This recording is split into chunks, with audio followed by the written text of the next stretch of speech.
shit. Yo, yo, yo, yo. What's up? What's up? What's up, everybody? We're going live here. I don't think MWI is ready yet. Sorry. We got some technical difficulties in the background.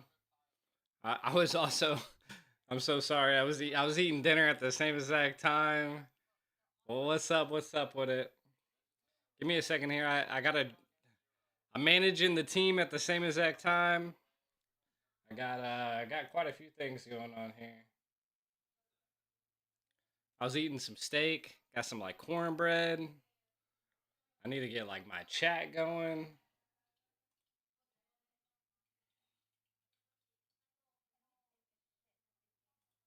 Uh, what up, pro gamer? Yo, what up, Nah, Bill, Pratama? I don't know if I butchered that. What up, what up, what up, what it? I need to go get my chair and everything. It's like hot in here. Hold on here. I'm like lost.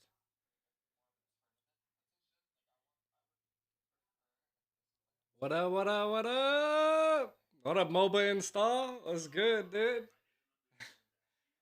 Ah, hold on, this hot. I literally just got done grilling. I got like, I got quite a bit of like friends over, but we're still gonna live stream. We're still gonna live stream. They're all partying in the other room.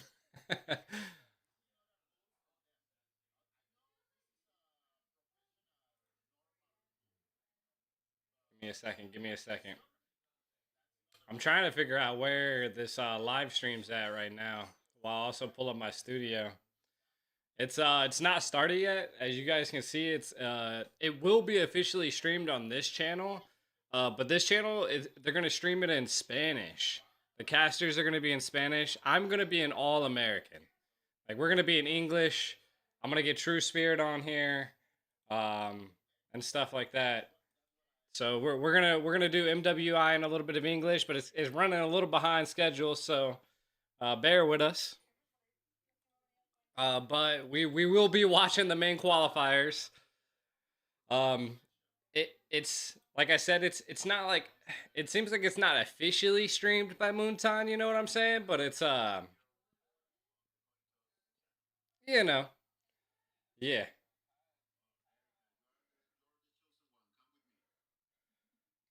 Hold on, I'm like listening to like the girl. I'm in their Discord, making sure they're okay.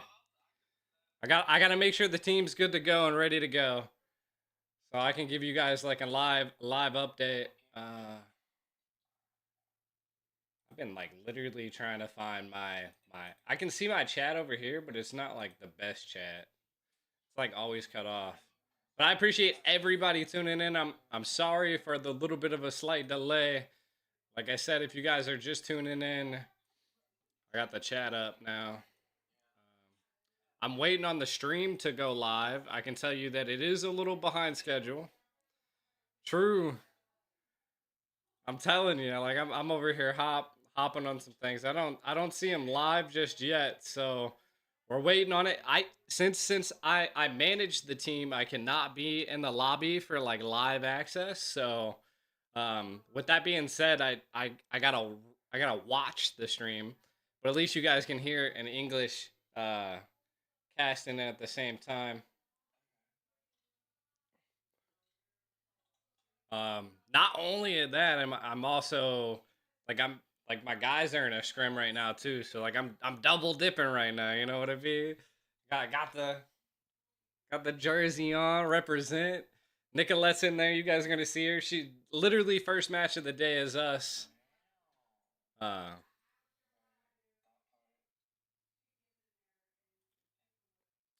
I was hoping I'd see like at least. What the hell? I don't think there's anything MWI but me. Yeah, there's literally nothing but me on the front page right here. So Again, MW, it's not live just yet, but we're gonna get there.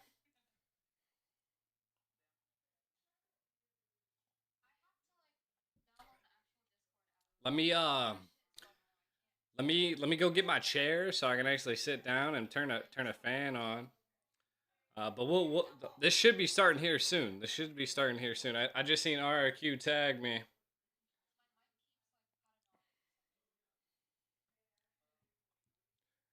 The girls do not seem like they're in or at least starting yet, because I'm in the lobby with them.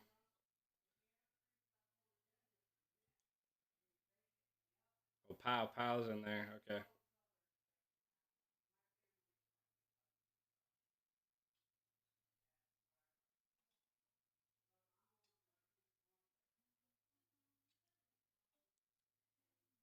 I'm making sure everything is going good.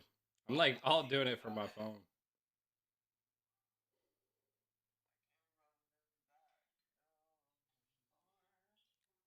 Did we win or not? Nice. Let's go.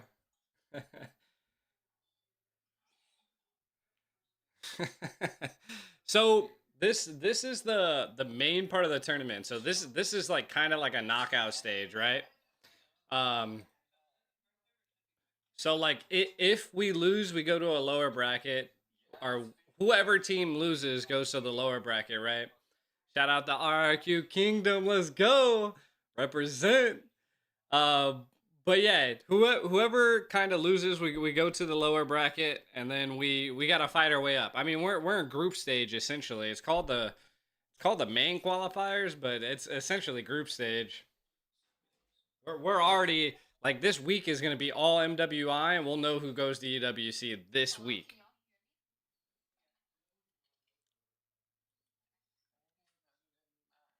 All right, let me go grab my chair so I'm not standing.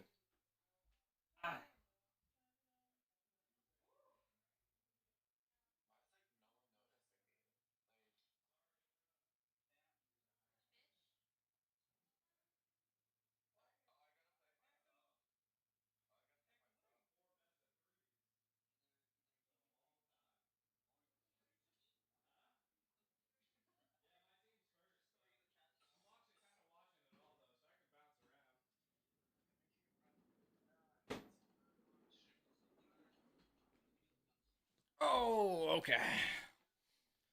Whew. You can like see my neck being shiny. It's hot. Where is this stream at here? Let me double check something.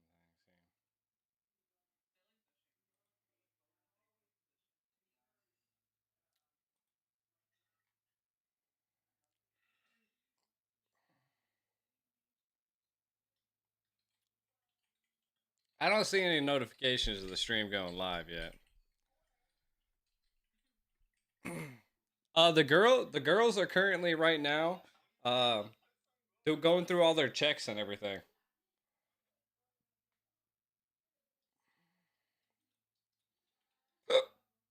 Nice, there we go. Here we go, chat.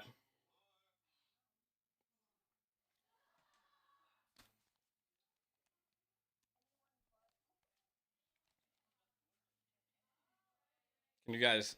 I don't want to listen to the music though. I don't have the music turned on right now. Damn, 14 minutes. Sheesh.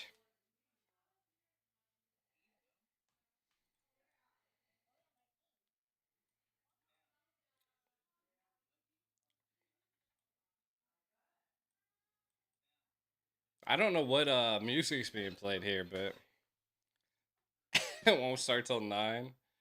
Maybe not. Maybe not. Woo! Shout out! Shout out! I'm telling you.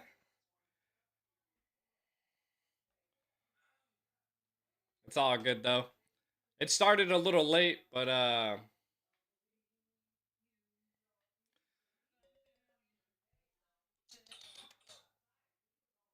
what's up, Dad? My guys are screaming right here.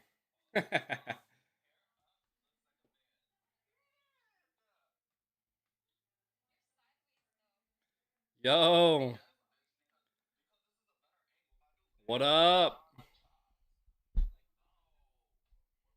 What up? What up? What up? What it? We got some time. Like I thought we already would have been live, but like I said, it's been a little bit going on, man. Nothing really happened between Ashley and Nicolette. It was just they wanted to go separate ways. You know what I'm saying? Some people just don't like being together. You know what I'm saying?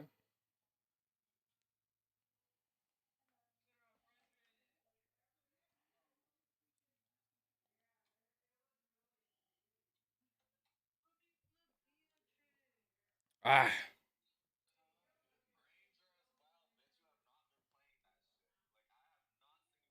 I was wondering if you guys could hear the girls.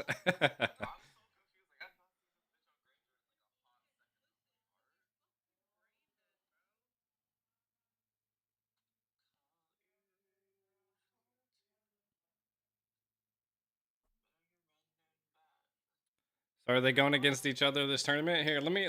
Uh, I could probably actually give you a little. Maybe the girls have like talked like a thousand messages a minute. Let me see if I can grab a snippet of the tournament for you, so you guys can actually see like an outline. Damn, how many photos have we? We got 28 pages. Jesus Christ, bro. What? Why is it so hard to find my screenshot? Okay. Okay. So you can get a little of an idea about what the tournament's going down. So this is the tournament format. What up, CC? So you can kind of see exactly what it is. We're in the upper bracket right now, round one. We win today. We go to semifinals. We win tomorrow. We go to actual semifinals. Kinda. I mean, at round what's at semifinals, we're gonna meet Jin G probably. I would say, like right here is gonna decide. I would say, of course, Jin G. Jin G. They have two. They have two imports. They have an Indonesian jungle import, and then they have an EXP lane from I don't know where, but they're also an import. I think it might be Malaysia. So I would say Jin G. You got Ashley in there. You got Panda in there. You got Sayori in there. I mean, it's literally who we used to be. Malaysia and Indonesia. That's what I thought. Spirit, what VC are you gonna be in, bro? We can hop in one.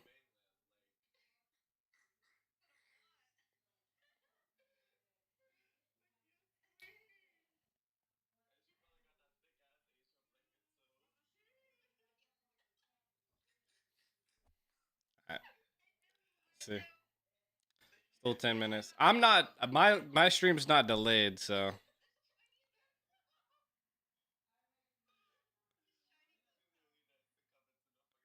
yeah, yeah. Arya beat Vitality at the Sea Games. It was like the when was the Sea Games?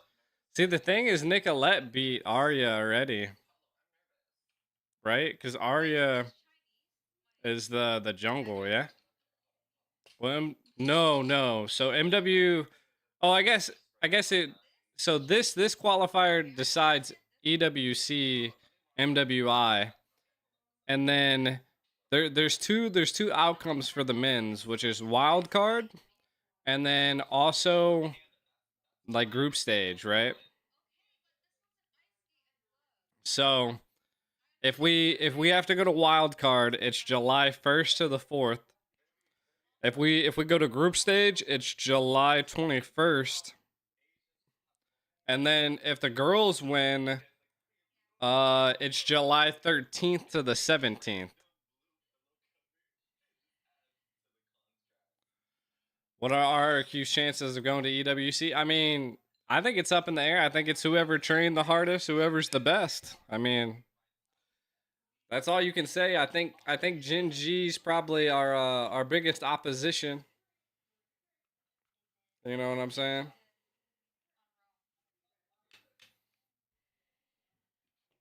I think Gen G is definitely our biggest opposition. But we'll have to find out. I guess we've never scrimmed them. Just to give you a little bit of a heads up.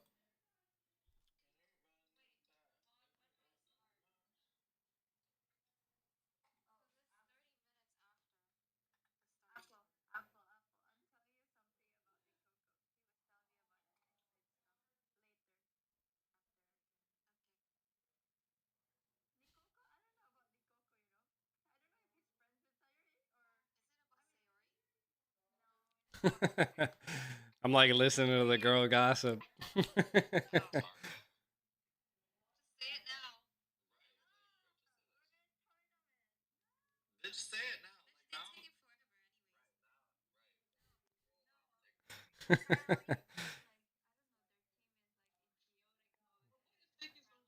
RQ Masterclass? Hey, this one, hey.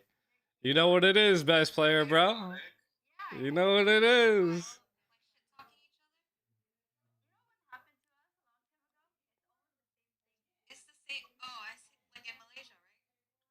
I mean, Nick. I guess it all depends. Her nationality is definitely United States now. I mean, from international standards, like she's an American citizen. But from other standards, it could be something else.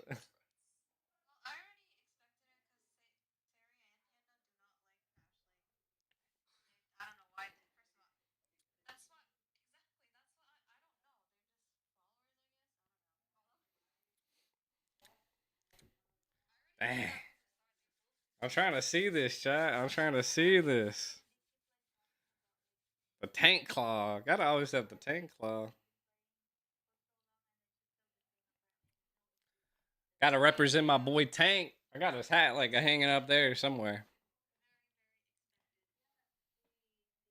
It's like my favorite tumbler. It's funny, RQ Shira is whole RQ's last hope since RQ Hoshi number 9 in MPL. Don't do it to us. Missed you at M4? Hey. I'll be I mean, I'm going to MSC, right? Like MSC is guaranteed for my guys. Like I'm going to Paris. It just where we have to go to the offline venue, which if you guys didn't notice, the offline venue is in Peru, Lima, Peru. Crazy. Okay, I'll pop in there after I think everything's done here.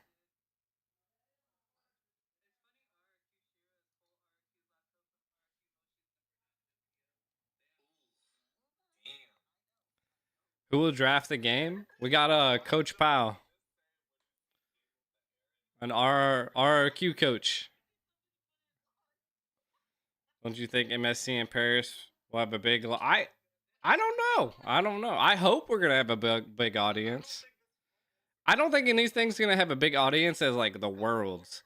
Like when I went to M4, like worlds, like Indonesia was in like first country I've ever been to, by the way. So yeah, like PAUUU M8 meetup. I hope.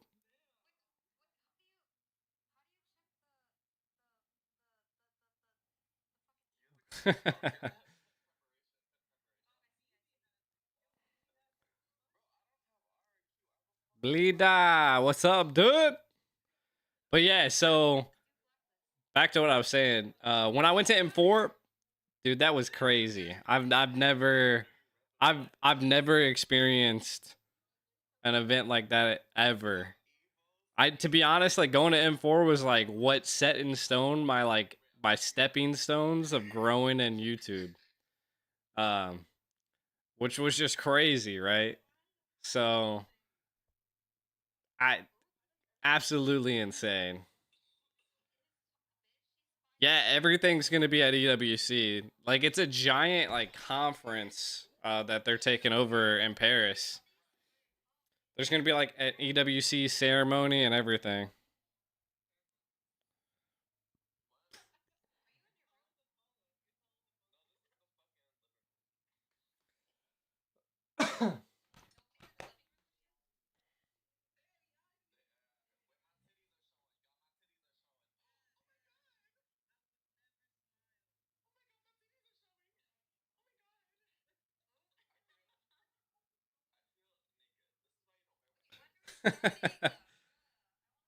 Is RQ Shearer strong enough? I mean, I will tell you that the dedication is 100% there, right?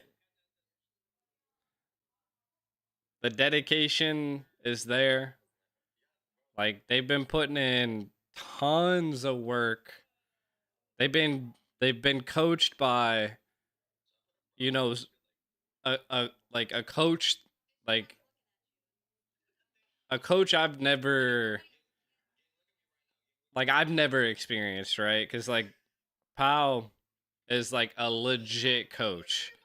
Like I mean, he lives and breathes MLBB. You know, like in North America, I've had, you know, like coaches that were like different. You know, like coaches that don't get paid every single day to, you know, coach a team. All right, we got you know, everybody that's doing coaching as a hobby, but we got someone that's actually like an actual coach, right? So I feel like that is like our biggest advantage. Not only that, like the dedication that the girls bring to this is crazy. 100%. I mean, I think everybody needs to improve, right? How many teams are brought to EWC this region and in North America? Or are you thinking like in total? There's so many teams. North America has only one slot for the girls and one slot for the guys. Technically, two slot for the guys because we get wild card or main EWC. We're starting soon though. Finally.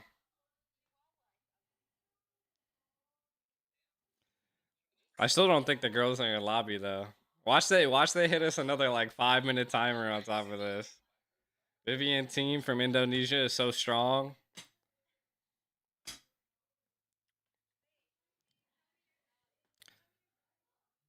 With RRQ viewers, hey. We're currently the only English stream. I'm pretty sure we're about to watch a Spanish stream, so.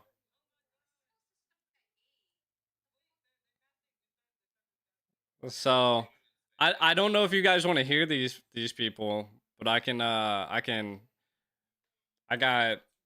Let me get the sound settings turned on. I mean, they're speaking Spanish, so I don't even know what they're saying. But me and True Spirit are gonna bring this to you in the English format.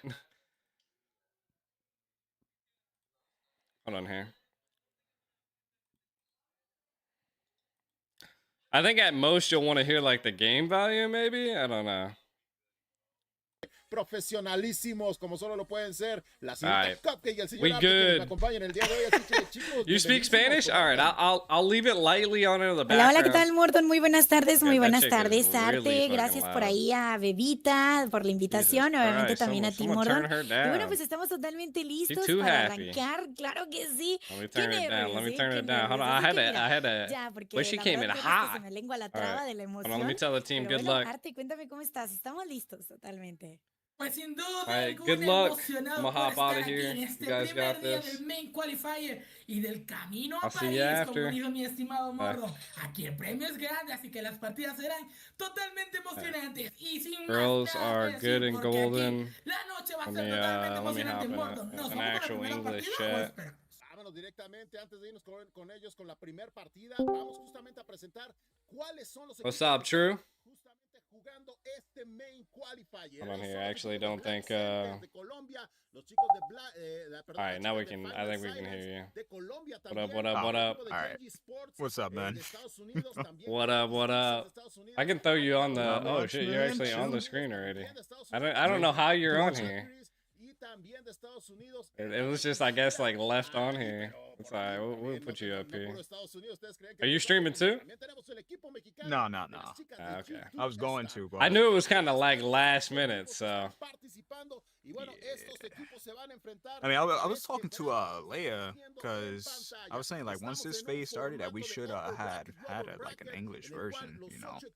I was literally like, I looked like I was talking to Mordon and I was like, yo bro, I was like, is there gonna be an English side of this? Is like, I think Kronos was supposed to stream it, but it was like no one was streaming it, and I think they hit you up, but I think it was kind of last minute, so I wasn't sure. That's why I hit you up. That's crazy. I see. Yeah, I don't think anybody sent anything to me. But I did say I wanted to, though. I was like, once the knockout stage start, yeah, by all means. Oh, yeah. I don't think anybody said anything, bro. Let me check. Yeah, I don't know. He like hit you. He told me he hit you up. We're just gonna. We'll just take over those heads. Bro. Only big teams are Gen G and RRQ. Yeah, I mean, this is what happens, right? I mean, this is this is what happens, right? Like in a big tournament like this, you have. I was actually surprised to see Gen G. I'm not. You love the placements. I was like, let me just. We could just take over the whole screen, you know what I'm saying? Like half it. But then it's just like a lot of editing, and I was just like. Yeah, that's a lot.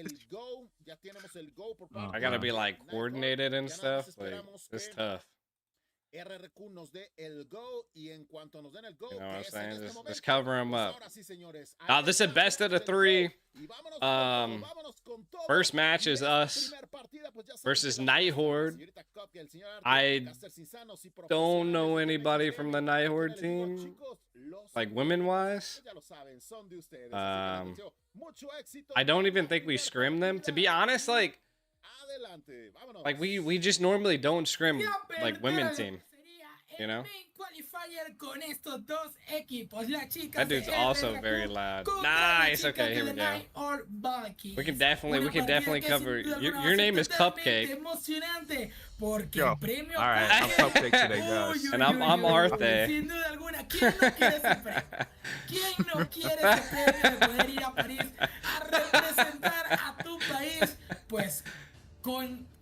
This guy's like speaking another language. Dude, he is like going insane in the background. But it's alright. Like on 10%. Nicolette Gushin, man? That'd be crazy. I don't know about that one. I don't know about that one. I know that, like, all my teams need some training, you know what I'm saying? RRQ for the win. Let's see. I mean, we'll see how it is. Like I said, we do have a main coach of RRQ, so, you know, someone that has given us really decent guidance, like, probably guidance I've never seen. You know what I'm saying? Like, I've seen a lot of American coaches, but I've never seen the attitude that, you know, like RQ was able to, you know, bring to us. So, we got huge drafting. We've been expanding hero pools. It's been pretty lit, man. Spirit, how you been, dude? How you been? I know we cast it before, but it's been chill, man. It's been real chill lately. You know, they're wanting to do some more casting, so here we are. The first match we get to do is freaking RQ versus Night Horde, so we already know it's gonna be a good one. I can't mute the speakers while we're talking here. I was actually thinking like to get it like a closed feed, to be honest.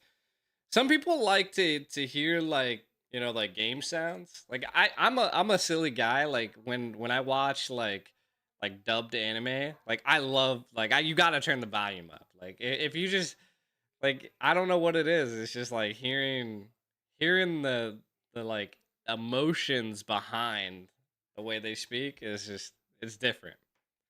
It's different. Yeah, no, for sure. Gotta have the volume That's just me. Yeah, Powell was an OG NA MLBB YouTuber. Yep. I got tons of favorite animes. There's probably too many to announce. Kind of taking a look at some of the drafts here, though. I don't really the ban phase. I hate talking about the ban phase. I don't know why, because I feel like Sure. I mean on MWI wise, it's just like they're gonna ban whoever they want to ban. Freya's always there, Marcel's always there. I mean, Zetian's open. Harley getting banned is nice. Lutton, I'm brain farting. What's her name? Eugene? No. Who Nicolette picked. I'm actually surprised they picked. Oh, Jungle. Gwen. I guess it could be flexed. It could be flexed. Yeah, the Guinevere. Pablo. Yeah. Yeah, but no, you're right. Like, when it comes to bans, they usually always ban the same thing, or they focus ban somebody. Like, if they know them, they're getting focus banned. And every time, I forgot who, like in US and WI, they just focus ban like one person every match. I think the Eve was banned. Yeah, I mean, Yves is strong. Like, I mean, exactly like what I was saying. Zetian got picked up. I mean, Night Horde, you can definitely tell they're nobody to sleep on, right? Like, Paquito's been huge overseas. But again, I mean, we're picking up possibly a Claude here. An Esmeralda. All right. I'll go for it. I mean, the women like to pull out some wild things. You know what I'm saying? This is Nicolette from Cloud9. I mean, same thing with Ryla. If you guys didn't know, that's Jewel. Also from Cloud9. Just she changed her name. What was you saying? It's Ryla. Ryla. Yeah. Ryla.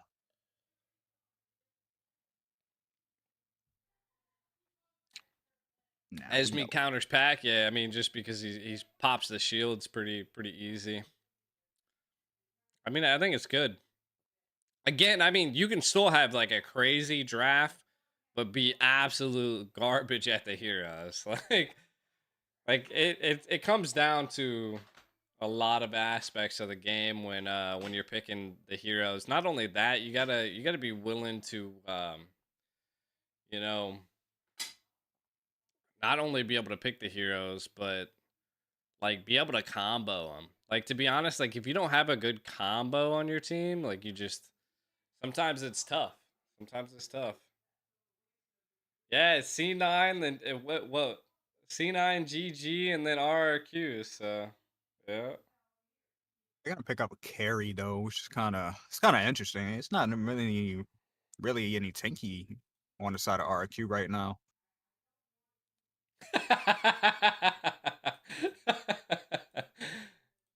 Yo, my guys are silly. Oh shit.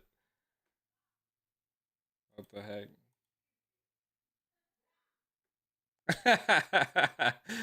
I tabbed over to my group chat and then fucking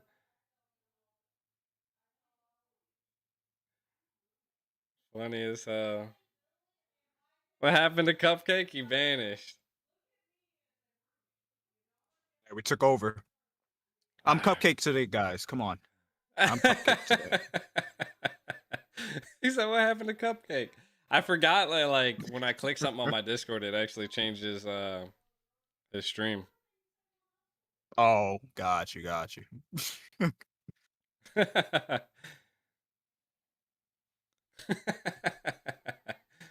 right, what are they gonna go for? I don't think Kookmon plays on this. I don't think I've seen Kookmon in a while. I think she went over to HOK.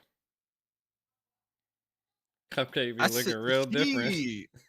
I seen her online a bit actually. She actually did a lobby for us one time, and then I see her playing every now and then, but not too much. Not too much. Yeah, I haven't seen Kookmon in ages.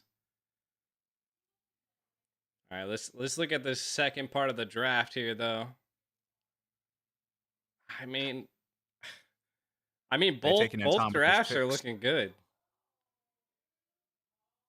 I mean, the Hylos is pretty killer. Hylos, yeah. kind of mess with that Esme a bit with the high-lows. Got that easy dive, too. Grok is open. Oh, no, it's not. No, it's not. I lied. Never mind. All right, so what are they going for Rome here is the real question. Go for a Khalid. I mean, Khalid's pretty strong. Lilia. Lily, awesome. Yeah. Yeah. All right, they got that early game locked in. Yeah. Why isn't this streamed on the NA channel? I don't, to be honest, I have no idea, dude. Right now, it's that's why we're here. that literally we're the only North American aspect of this tournament right now. Like, I personally didn't even like expect to stream today because like I got like 6 or 7 guests over right now in my house. So like I was cooking steak and everything, you know. And then I was like, we gotta stream for the fans, for the people. You know what I'm saying? And we gotta do this for y'all. I Even took when a he's huge chefing side it up, quest. still thinking about y'all. I literally cooked 9 steaks, bro. Like while getting the girls ready. It's crazy, man. Chefing, reffing. Oh, we just doing like it all. we took over. I don't know some this dude. And then we just took over some random casters like faces.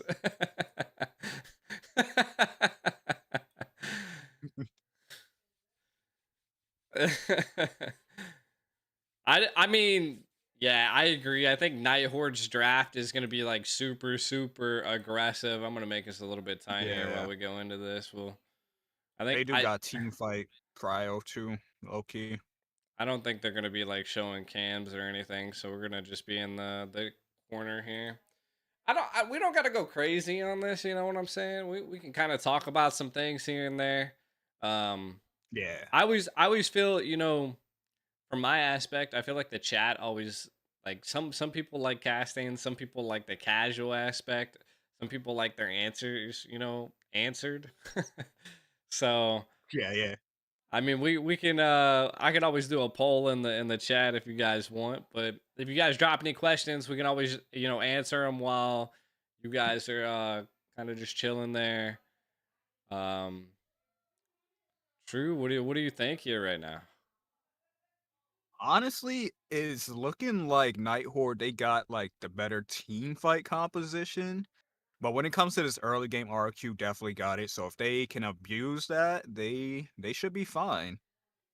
You know, you still got the Guinevere for the Violet Requiem. You got the Khalid with the Raging Sandstorm to like put those sets on the board. So I think it's just gonna come down to how both teams play it. Yeah, both are looking solid. I mean, if RRQ like secures like the early game, I guess the real thing you really gotta watch out is Yuma and, you know, Ying, seeing like how well the side lanes are played. Not only that, like the biggest aspect that I've ever seen about just like high-end esports is you got to look at lane control, right? Like you can see how Ying's kind of like poking at the carry, you know, putting a little bit of pressure on them. At some point, they'll probably choke the lane. And not only like while all of that is going on, they'll, you know, mid lane's either going to fast clear and then rotate. I mean, there's lots of aspects of the game that you can bring. They could be fighting over like, you know, some of like the green objectives. There's good aspects, and I mean, you'll see what they do. I mean, the eye bushes are the things they fight over as well. No one's really setting up for Turtle right now, though. Yeah, not just yet. I think RQ wants this fight, to be honest. They just popped that passive on to the Zetian, so that's going for this fight. They're still not really setting up for Turtle. They kind of are, but not really aggressive. Yeah, RQ wants this fight. They definitely want the fight. Nick has got level 5 versus, I don't even know, I'm going to just call him MBK. Tank's being pressured heavily. RQ securing the first Turtle uncontested. Easy secure. Pressure is key. And you can already see it happening, right? Like, Esmeralda, to be honest, a crazy good pick here, right? Like look at Liz on the Paquito already being bullied, and what do we got? We got almost a 800 gold lead, so nothing crazy, but that like lead can go really quick. If I turn on the sound, you're gonna hear like the crazy Spanish people. You're not even gonna hear sound. I promise you. Yeah, no, his voice is actually so loud. You can't even hear the game sound. But no, you're right. They definitely, like, even though nothing is happening, RQ Shira definitely have that lead and have control right now. And like I said, they wanted that fight at the turtle, but they seen Night Horde wasn't gonna go for it. So they just took that turtle without a problem. And that's what this match is pretty much looking like. If RQ can scale in his early game, then Night Horde is definitely gonna struggle. Oh yeah, I mean Lilia. So both sides have the late game gold lane, right? You got the Claude, you got the carry. The carry's more for tankier heroes, right? Ooh, a little bit of set here. Ooh. Yep. Uh-oh. Revitalize is popped. Oh, but they do get punished for that. First blood is gonna go over to Night Horde. Here, let me share my screen so you're actually like seeing what I'm seeing. Gotcha, brother. that way you get a little bit of an idea. That might be a little bit easier.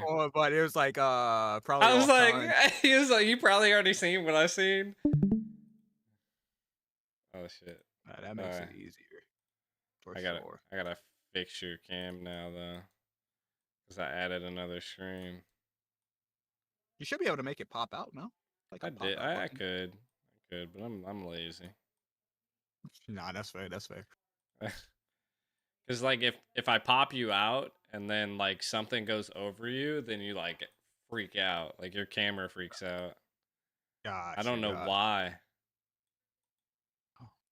Think game times. We did. I'm live streaming to him in the Discord so we can actually see things as it's happening together. It's a community communication thing. You know what I'm saying? Turtle though low. Nick able to secure the retry. Blazing Duet coming out into the back line. They're picking up yet. They pick up 2 kills and the turtle. That's crazy. Definitely a big win for RQ Shira. So the biggest aspect that I could see, I'm kind of trying to figure out what happened to that mid lane that like caused the death by RQ. But I mean, we're already seeing top tower down, mid tower falling, bottom tower falling. Like this is about to be a huge gold lead. Like, and that was a matter of a moment.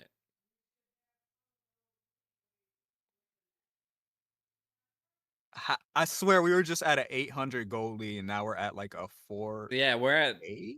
That's what happens when you secure a turtle. You take out 3 towers. Not only that, I mean, if they ever shown what like gold value Nicolette's at, you're probably seeing a lot of invades happening, a lot of, you know, greens being stolen. I mean, we're looking at a level 8 jungle versus a level 10. So, I mean, masterclass Nicolette right here. I feel like I was either like so far behind or like literally that one fight just changed everything. Like there's no way that one fight just turned into a 5K lead, right? I mean, that's it's what happens. It's what happens. Oh, Raging Sandstorm is out. Not gonna find anything. Do we get the Violet Requiem? That's gonna land. Just a little bit of control. Escape. Ying. Ying's gonna be taken out. Was a little too deep into that turret. It's gonna be the first death for Ying in this game. I mean, it was good at commitment. Like they had an objective in mind. Like they wanted to take out that tier 2 tower, and they put a lot of pressure on a Night Horde. But now they're down one person. I think 8 minutes is when the Lord spawns instead of a turtle, so they might just wait it out. But again, RQ's a little bit low. Night Horde now able to apply a little bit of pressure, but I don't think it's going to last too long. Looks like RQs are going to be setting up for another one. Right, they're blue buff for the moment, trying to get it. They managed to pick that up, but RQ definitely got eyes on them for sure. Yeah, they definitely gonna stall this out. Go wait for that Lord. I mean, I would. I think that's the see 8-minute Lord pops. Now you have a first Lord at 8 minutes. Ryla's doing insane. 101. Nicolette. I mean 0-0-1, but the damage is there. This is a low kill game. Ooh. It is. Phoebe able to secure a kill onto the Hylos. Lord battle now into the hands of RRQ. The Leomord wants to poke and pry at the situation, but I just don't think it's there anymore. Yeah, without that Hylos, they're just too vulnerable. They're just way too squishy. You have a Paquito as your EXP, which is not that durable. You know, you get set one time, you're not mobile for 1 second, you're gonna die. So they couldn't really contest once Jitomon went down. Mm-hmm. I mean, once you're losing the Hylos, like it's kind of GG's, right? Like you don't have anybody else on the team besides Paquito that can really front face. And if the Paquito, if Liz actually pulls out more defensive items, I think they're going to be at even more of a disadvantage at this point. Again, I think really all they can really hope for is to control these lanes and, you know, have a good defense here. Outrageous Sandstorm is going to land. Manages to catch 4 members, but they aren't going to get anything out of it just yet. They do pop a Holy Shield. Lord is still marching. They're going to get that charge, but doesn't seem like they're going to get the turret just yet. I think that was just the first wave of super minions on the right side. If I'm not mistaken. Pretty sure they got another wave coming down right now. Yeah, they do. I think they're just waiting on the second wave. Half HP right tower, but I like the maneuvers, right? They're kind of just they're pushing Night Horde into the base, not allowing them to breathe. And now that the lanes are kind of like synced. Woo! Violent Requiem. Violent Requiem is gonna land, and the kill is gonna be picked up by Ying. Yep. Huge. They need to take the tower at that point. I think they're going to be able to take mid tower, though. Yeah, they do manage to pick up the mid turret, looking like they might get top side as well. Could potentially looking at a closeout here. I mean, I think 2 members down for Night Horde. Mopping it up right now. It's a 10K gold all lead. Inhibitors down. Yeah, 10K. They can definitely end if they wait for the next wave. But the better option would be to back off, play it safe. Pretty much got all the inhibitors. You got that advantage. Next Lord's up in 30 seconds. You don't have to force it. It's doable, but you don't have to. And they are going to attempt to force it. Violent Requiem onto 2 members. No one is down yet. The Blazing Duet into the back. Is going to go down. That's 2 members down for 3. I mean, still doable. Still up. They could possibly end out here. They're trying, but RRQ they can poke from the side. Nope, they gotta back up. What are you doing? Yeah, no, no, definitely gonna lose. Phoebe. Okay, I see. Everyone just has W's in their names. I get it. Phoebe. Phoebe. Ying, Erica. I don't think they could get name changes in time. We were like trying to buy them diamonds and everything, but like some of the accounts it wouldn't let us, and some of them it would. We're playing like on the global side, so it's like it's weird now. I bought diamonds, and then I couldn't even gift until I was like level 20. It was it was all bad. It was all bad. I need to just lift these borders already. Let everyone be able to play with each other again. I'm telling you. Honestly, that would be nice. But they do have this Lord marching down to mid lane. Waves are pretty much synced up. Definitely looking at an end angle here for RRQ Shira. And with the gold gap as big as this, 9K, it's not looking good for Night Horde. Violent Requiem is going to land. They don't manage to get the kill. Phantom Steed is out. Blazing Duet is going to be into the back line. Lord still up. They could end. Nick is up. There we go. That's game number 1. going over to RQ Shira. I did try to third-party shop it. I did. I definitely tried. But every time like I typed in their IDs and everything, it was like impossible. It was like impossible. All right. Round 1 going to RRQ. A class right there. Everybody got the gold. I mean, Ying was going pretty crazy, right? I mean, oh no, for sure. With those blazing duets, landing every time. It didn't even have the ice crown at the end to like keep Ying alive right there. 4-1 and 5, just looking real good. Phoebe also looking good. 4-1-6. Both of them doing great. definitely. Kind of. Nicolette's to support this match. 0-1-9. I mean, she was definitely doing sets. Like, I mean, when you're looking at the comp of Night Horde, right? Like, they had a dive heavy comp. As someone that's like playing a Gwen, right? You're more like the defensive, more of the set. Like, you want Ying and Phoebe to go nuts. Like that's like the sole goal of everything that you bring. To be honest, like, I think the Leo just didn't really shine as much as you would have suspected. And again, I think that just happens to go with Nicolette just being really good at jungling. Like, even though she was 0-1-9, look at that, 9,000 gold, still about about 500 more than the rest of the team.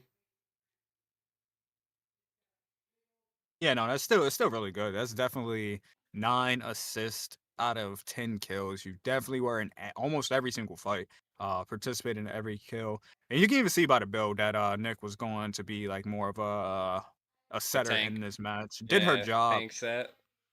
Hitting the Violet Requiem's just constantly like even if they didn't get the kill, she still opened up space for the rest of the team, for Ying to pop off, Phoebe to pop off.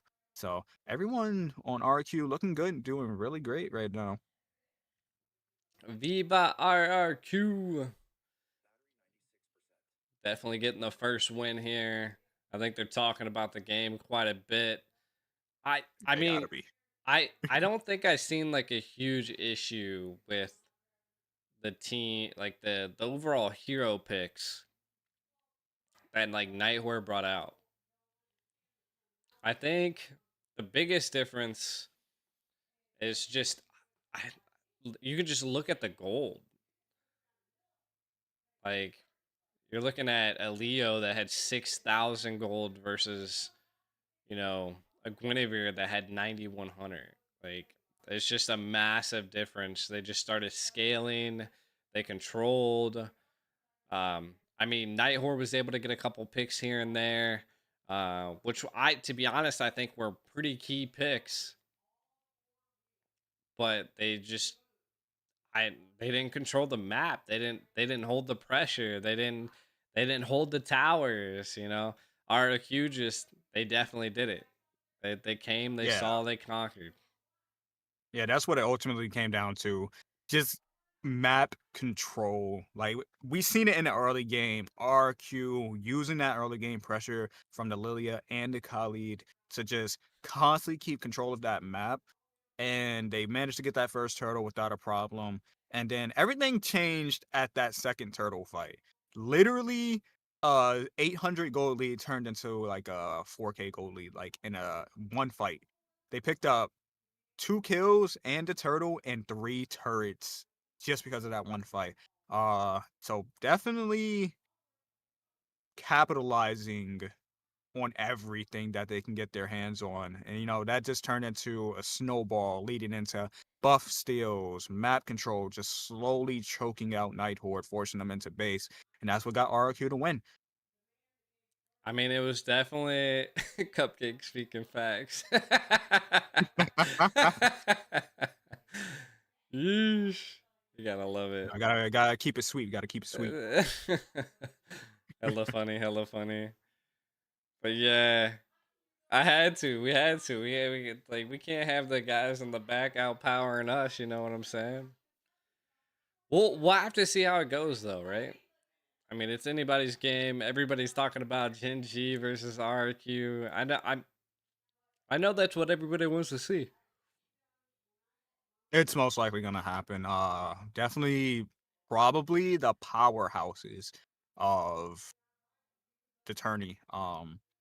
We've seen some of these teams before. We've seen Black Sentence. We've seen Night Horde. We know these teams.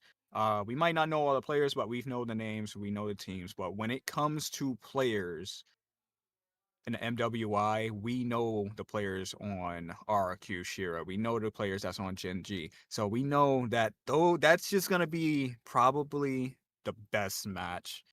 And that's what we all want to see. So hopefully, and most likely, we're gonna get that. I don't see these teams losing like early anytime soon. So it's most likely gonna happen. I'm pretty excited, right? Like we went so give everybody like a little bit of a backstory that's kind of sticking around for the giggles and the the side talks here. We had the opportunity to take like 2 paths in this tournament, right? Wildest MWI I've ever been a part of.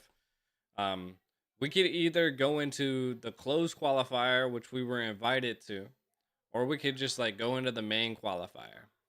But if we went into the main qualifier, we still had the chance to be like, we still were invited to the closed qualifier. So like we could participate in 2 sides of the tournament, which I was like, why not go into the open? And then if we can't make it in the open, then we just go to the closed. So it's wild to see like the takes of the tournament. We made it, right. We went through the open qualifiers. To be honest, I think it was like really good like exercises to understand like what we're coming into. I think it's where everybody was able to dust off their phones, dust off their fingers and get them going. You gotta get the rust off. It just had to. You had to. I mean, it just happens, right? Same thing with me. But again, it's like muscle memory. Like when you get back in the groove, you can see that all of these players just like, even my men's team, like, yeah, they might take off a couple days. I mean, they might even switch games. But the moment they come back, like they still have all of that memory built into them. It takes a couple games to get there, but they still have it. And you can see that in the past drafts, the past games. Nicolette's looking like who she used to be, the Nicolette, the god jungle, like someone that rivals top jungles and all of the world of MWI. Like she's made huge strides in the scene, put NA on the map last year. So again, that they get to grow. We're trying in all avenues to bring North America to like its peak once again. I tried to do it before. I'm trying to do it again. I know you definitely can do it again. I know. I feel like again, like just with the direction that ML is going in right now, I feel like this is like the perfect opportunity for growth, not only for like NA but just like worldwide. With the reset, especially for NA though, like with the reset, bans being lifted, and we got Amir now, as well as MWI. So it's like, I think it's looking good for growth. And no, Nicolette definitely, she's gonna have some competition in internationals. I was looking at Surge Valkyrie Esports, the European. Yeah. And I won't lie, those teams were looking real solid. Like, I think they can rival. So I'm looking forward to RQ Shira or Gen G, whichever makes it there. I'm looking forward to seeing how they do in internationals, because it is gonna be some tough competition this year for sure. I will say that I think going to Europe is going to be so much easier than going to like an Asian country, or to be honest, like Saudi Arabia, right? Like when I was there, it was so hot. It was, the hotel wasn't. I'll mind you, but the hotel was so big. I was getting like 25,000 steps a day just in Oh that no. hotel. I'm telling you, like this was like a mansion, like bigger than a like it was like a superplex. Like it was just massive. Like and like the rooms were separated, so you had to like walk from one end of the hotel to the other. So I think it's gonna be wild that Paris is gonna have like a convention center type style. I still think I'm gonna be walking a ton there, but at least it won't be 200 degrees outside. Yeah, no, that's just the difference, right? That's the difference. No other Right. team. Oh, let's assume the position. All right, they gonna take out that Suyo first. We know Nicolette's actually really good on the Suyo. I won't even lie. We've Oh, seen it. 100%. We've seen it. So banning it out. I don't think they want to leave that Guinevere open. Do we? That's the question. As Night Horde, do you just want to ban Nicolette out now? Like, I don't think it would save them, but it might help them. It might help them. It won't save them because you have a lot of forces on the side of RQ to deal with. Yeah. Phoebe being one of those forces. Like her mage is crazy. Like every match I see her, especially if she gets on that Eve, it's over. So you can't just focus Nicolette, but it might help you if you're Night Horde. I mean, we'll see. I mean, Nicolette definitely went hard, but like she also knows how to like utilize her team, right? I think, utilizing Ying and key scenarios, Phoebe was actually doing really well on the Lilia. Really Night Horde, like they had a dive heavy comp, but I just don't think that they maybe that's not the class that they wanted to go with, right? They didn't seem very aggressive in the hands of a lot of those heroes, right? If I would have Right. seen like another team pick up that like that comp, you got to be aggressive. You got to be the one that is, holding the lanes, that are doing everything that you possibly can to pressure the other team. And I just didn't feel any pressure from Night Horde, Like no disrespect, there just wasn't much pressure. RQ was definitely they secured major objectives, secured greens. I I just think it was good. Even though I felt like Night Horde had a solid comp. You know what I think it is? I think RQ Shira seen the comp and they just adjusted for it. Like, yeah, they had that dive heavy comp, RQ kind of countered it with that super early game pressure. Like they last picked the Khalid and Lilia, which when you see those, you can't really do anything anymore. Like especially in mid lane. And again, we've seen RQ like they just had extreme control over that mid lane and then the rotations. And then you got Nicolette always hitting the spatial migrations, followed by the Violet Requiem. So it was just nothing that they could really do at that point, honestly. I think they Picking just up got the outdrafted. I mean, outdrafted, outskilled. Who Outskilled, knows? outdrafted, both. It's only game one, though. It's only game one. We could see anything happen. I like the carry being picked up. I mean, the moment you pick up a tanky support jungle, you go slap dead right into the biggest counter. Picking up the carry is huge. RQ and to maybe something else here. They have a lot of options. They have a lot of options. They can pick up a mage. Also, by the way, everybody tuning in, this is not global ban. Um, they can pick all the same heroes again if they want it. You know, so they Yeah, could no, that is very true. they could pick up a Gwen again, but Gwen was banned. Who knows? Mm. Bring out the broom. Not yet, dude. Jesus Christ. Bring out the bro. That's a little early. It's a little too early. But no, definitely picking up that carry into the boss, yeah, is, you already countered out that boss shit pretty much. And you secured your late game.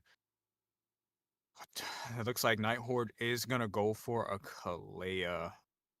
Which honestly, I don't know. Erica's on this glue, but we don't know if Erica's gonna stay on this glue. I would want to see a Gatakacha, to be honest. Whenever I see Kalea, I want to see a Gatakacha. You know, it's just such an easy way to counter the Tsunami Slam. You know, as soon as the Tsunami Slam goes off, you just AOG on top of it, and they can't really pick the person because you're already there. So that's just one thing I like to see. But let's see what RQ goes for. How they're gonna potentially counter out this Kalea. I mean, Purify. Right? Yeah, yeah, for sure, for sure. Definitely could rock it. Definitely gonna have to bait it out. The Alice is gonna be massive. Oh, there it goes. The Eve. You have a We was lot of talking late about game this heroes, already. though. We'll have to see. I mean, late game heroes are secured. Alice is definitely strong. You know, for sure. Just that early game regen and then that late game also regen and damage. It adds up, you know, and it's almost like a Uranus if you think about it, but it also has like extreme set potential with that Throne of Ruin. So, you know, but you got the carry. You got Ying on this carry, which can shred through. And it's a really tanky draft. You got the Clay Abastia and yeah. You're gonna need I think you just need a strong wall at this point. Like a I mean, Fredrin, right? possibly. I Fredrin, Gato. You got the glue though. I feel like the glue definitely could do it. They could pull out a Paquito again to give a little bit of a set potential here. I don't think he's banned just yet. They banned the Faramis just because it is slightly a counter to glue. Though I seen someone pull it out, but it just not actually be that good. So Yeah, no, for sure. I remember that match. What it really just comes down to is just it. You know, it just comes down to I want to say common sense. Honestly, if you're glue and you see a Faramis nearby, you just don't use your skill 2. That's really all it is. Just don't use your skill 2. You'll be fine. Looks like they're gonna pick up the Terisla though, which is it's pretty good. You can penalty zone into the back. But you got that durable front, you got the glue, you got the Terisla, so you got the set potential, you got the wall. It's just what do we look for a jungle here? You got the Guinevere band out. Like I said, you pretty much just want to set up a wall for Ying to pop off.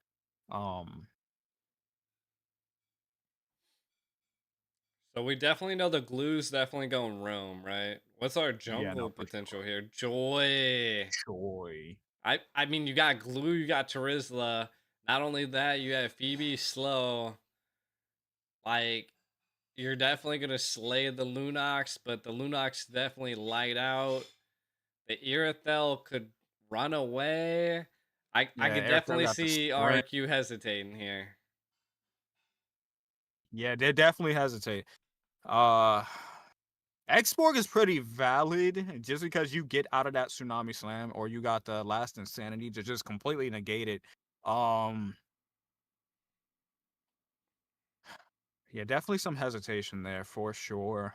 Joy definitely was not the pick there, so I'm glad they switched because there's not insane amount of crowd control there, but you still got a decent amount that could stop you. Again, you got the Tsunami Slam, you got Bashia's skill 1, Throne of Ruin. You know, any kind of crowd control can basically throw off a Joy's combo. So, you know, they made the right pick there. Well, maybe not the right pick, but definitely not the wrong pick. I'll say that much. What? Definitely not the wrong pick. Huh?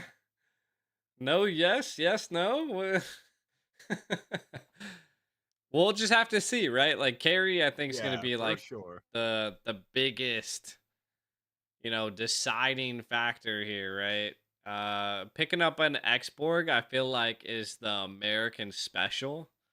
Like I feel like they just I don't know. They should just have like a giant truck with a U.S. flag on it by this time. What When in Xborg? doubt, picks.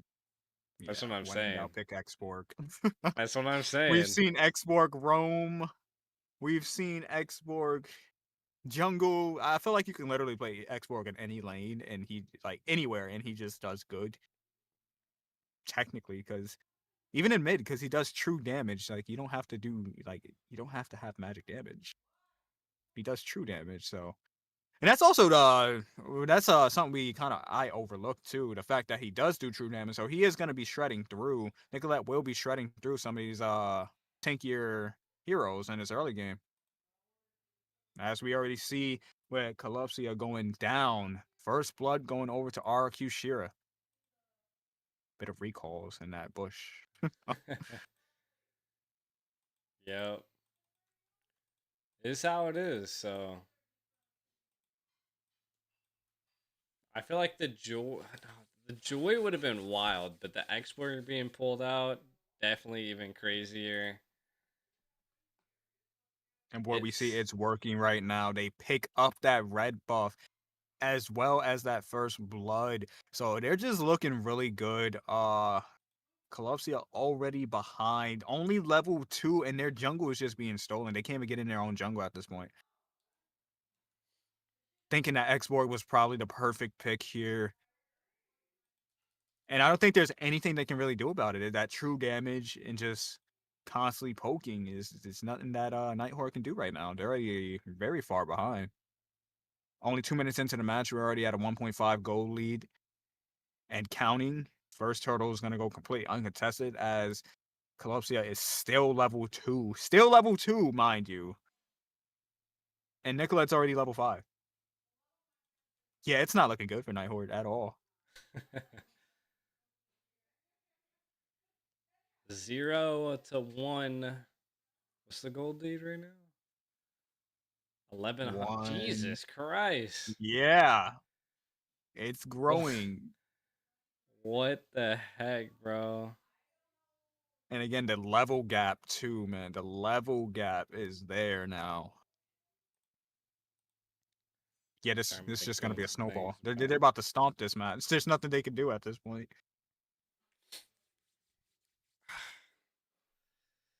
Crazy. I mean, this is so like there's a couple outcomes that can kind of happen when I see tournaments like this, right?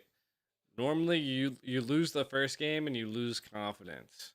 Or you lose the first game and that's your warm up. Right? So, right now RQ's got the confidence boost. Night Horde is kind of losing confidence. You can already see the glue just going nasty. The Alice not really able to do too much here. The split going nuts. I mean, this glue is just nasty. A lot of damage on to Calipsia once again going down. That is going to be 2 deaths. And just now hitting level 4. Nicolette already level 7. 3 level gap. And counting. Just unable to get in their jungle once again. Like they can't get any of their buffs. I think they've only gotten 1 blue buff in the early game, and that's it. They can't get anything else. Look at Ying in the bot, man, just going crazy. The camera is not really focusing on her, but the presser and look, I mean, the moment I started talking about her, swap down to the bottom lane. First tower already down. All the gold 8 and away. Turtle's gonna come up. Gold crab secured. You're gonna probably see at this point EXP and gold swap just because. No, maybe not. They're gonna go maybe for a little bit of pressure here into the red buff, which also I think is a good approach. Slam does land on to a member of RQ, but they are caught in enemy territory. That is going to be yet another kill going over to RQ. Ooh. Liz in trouble trying to get out. Is sustaining, but is going to go down. Sugar Lump uses the Radiance to get out of there. A little bit of an aggression there. But losing 1. Yep. Yeah, a little bit of an aggression. I mean, Abel, 2 kills is good, right? They're possibly going to put a lot of pressure in here. Erica, this is what Erica does best, right? Like she just is aggressive in the back lines. They know that they're going to secure turrets. You can already see that they're controlling the top tower too. They're gonna take it out as well. So I think it's just the chopping block is coming down on the side of Nighthorde. RRQ just masterclassing it right now. You can see Erica again just being the annoyance that the glue brings to the battlefield here. 5 minutes in, going on to 6 minutes, and it's already a 6K goal lead. They've literally acquired 1K per minute at this point. It's just a stomp out at this point. And Nighthorde again just really can't do anything. Unless RRQ make a mistake. They made one, a little bit of over aggression. It only led to Relay going down one time, so I mean, they're just going crazy, right? Like they're holding steady. They're not, sometimes they get a little bit overzealous, but again, I think it's ultimately for the greater good.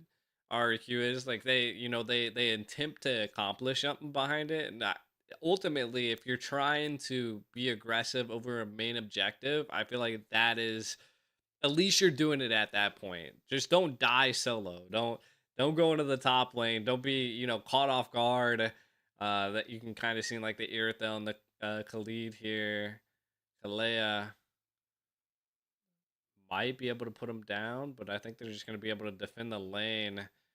Yeah, with that real world manipulation coming out, Throne of Ruin is gonna land, but they do not have the damage. Erica picking up yet another kill. Does Erica get 2? Okay, Erica is gonna back off, but that top tier turret is going to fall. I mean, it's not all about kills, right? Like, of course, like if you can secure the kill, get it. But I mean, this is ultimately a tower game.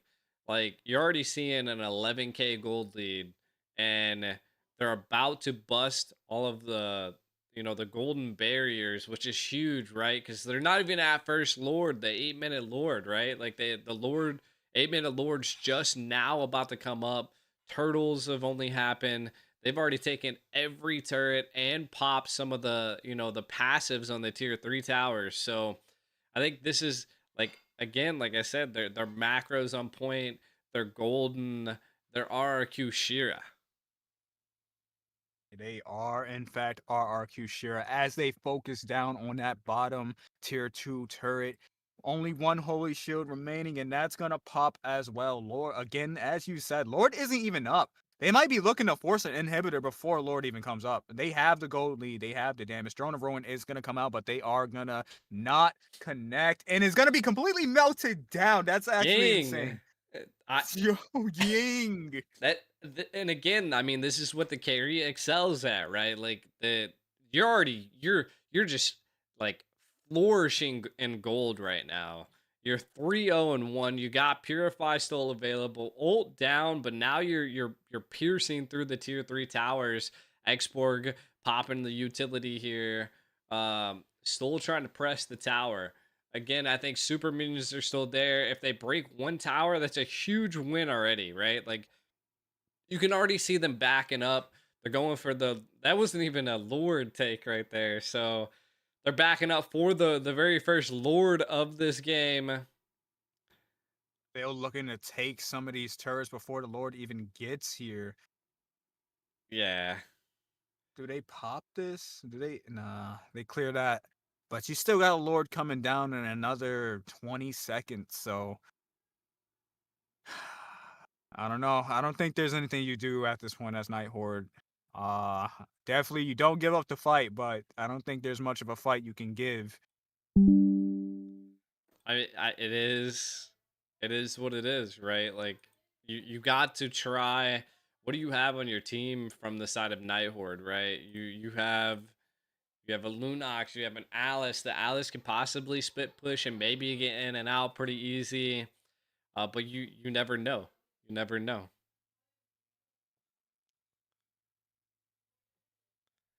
You never know. 12K goal lead. Lord marching down the top side. Nighthorde looking to put up a defense.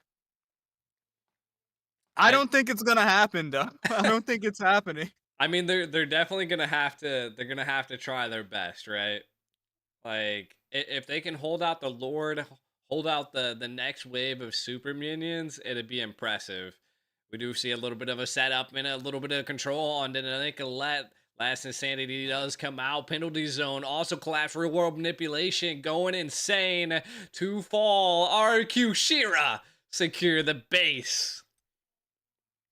GG's. Game Nighthorde. number 2.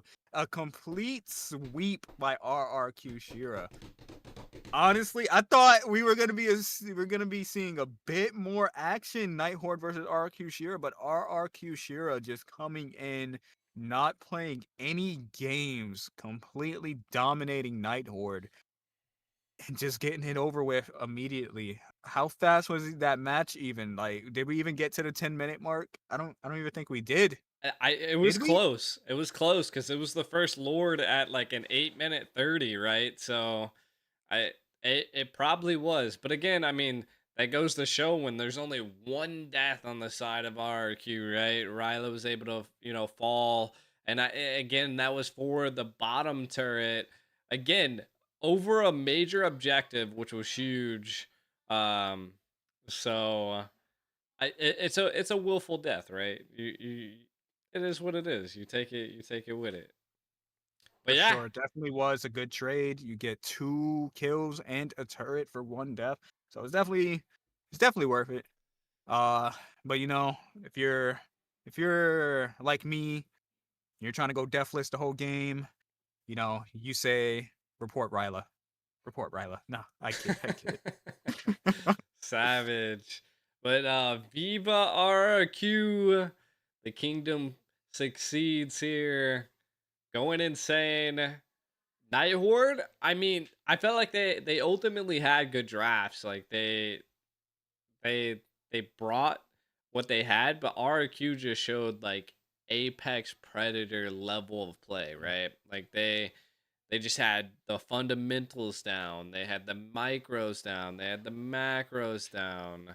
It was insane. Like they definitely killed it here. And now that match is over, right? I can kind of best of 3. I can kind of show everybody kind of what's going on here. So probably nice to let's see. All right. Make this a little bit bigger. Now we can draw. Let's draw here. So Nighthorde now goes to the lower bracket. They go down here. So NH now goes to the lower bracket, which I'm in the way of. And then so they are gone out of this upper bracket. And now we are going here. So whoever wins against these squads right here, U2 Star and Black Sentence Female, will then go against us here. And then again, Genji. Also, by the way, there was a wild draw for this. Like it wasn't anything planned. Like they didn't put Genji into this upper bracket just so that we would face them in the semifinals. It could have been anybody's game on who faced anybody because it was just all like picked out of a hat, right? They just hit a spin wheel, and this is just how it landed. It just happened to be the best case scenario, right? Like we'll just semifinals is where you want to be, is right here. So again, the next match is Genji. So I can't even like draw a star. I forgot how to do it. But this is the next match. So we got GMX Vexens versus Genji Esports. So huge. If you guys are just now tuning in, this is a double elimination, so there is a lower bracket. Nighthorde now went down into the lower bracket. Whoever loses against, this is in Spanish, so I don't even, 1 and 2, so 1 and 2, 3 3 probably actually goes down here. Actually, I lied. I can't count. 3 probably goes down here, and then the loser of 1 goes here.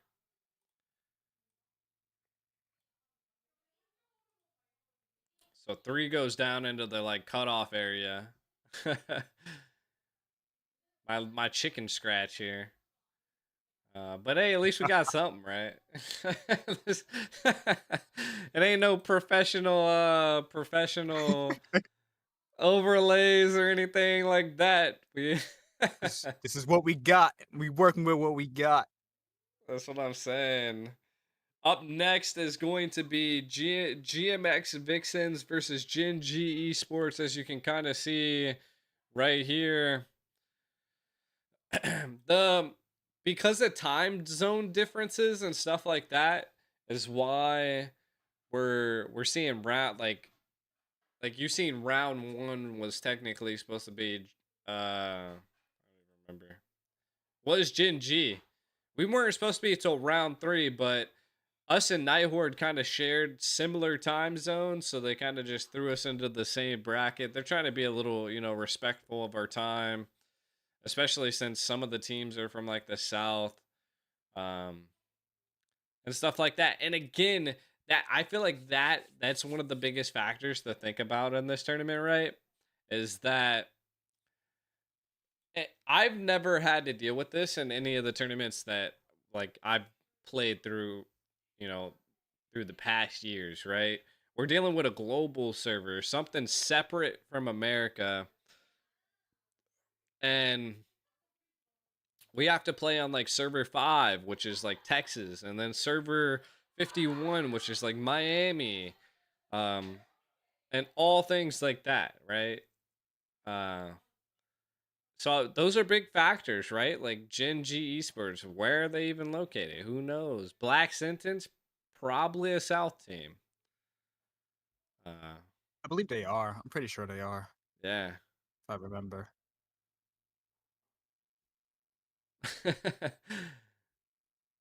There was a Black Sentence and MCT as well, so, and I'm pretty sure they were a South team.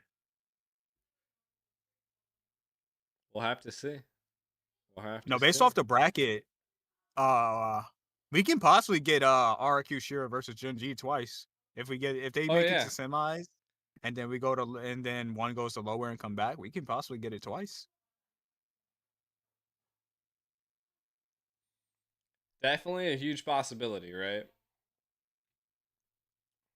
That's the beauty of a double elimination. Cuz like you're not out until you lose in the lower or you lose in the grand finals. Like there's 2 options, right? You either make it all the way to the grand finals and then you win it or you lose it there, or you you do the American crawl, like the valley. What was it at? It was at M4, wasn't it? Yeah, the American crawl in the bracket. The American crawl from the lower bracket. Yeesh. But what's up, chat, man? Shout out to. We definitely love to see it though. Love to see when they come from lower bracket and just take the whole thing. Underdogs, you call them. And we've seen it happen before. We've seen it happen in different tourneys. It's always the team you least expect. They lose like their first round, and then out of nowhere, you just see them in finals all of a sudden. And sometimes they take the whole thing, sometimes they don't. But just coming from lower bracket, just putting in those extra matches just to get climbed back up to the top it's always good to see. I love to see it. Always. I feel like that's the like absolute grit of a tournament, right? It just well executed, like just the discipline, because like you're kind of like a predator backed against a wall, right? Like you know this is your last stand. Like compared to like when you're in the upper bracket, you're a little bit more loose. Like, like if you happen to lose out of the blue, like you can still make it. Right, right. But when you're in that lower bracket part, you kind of just get pressed against the wall, and then the predator comes out, and you'll see.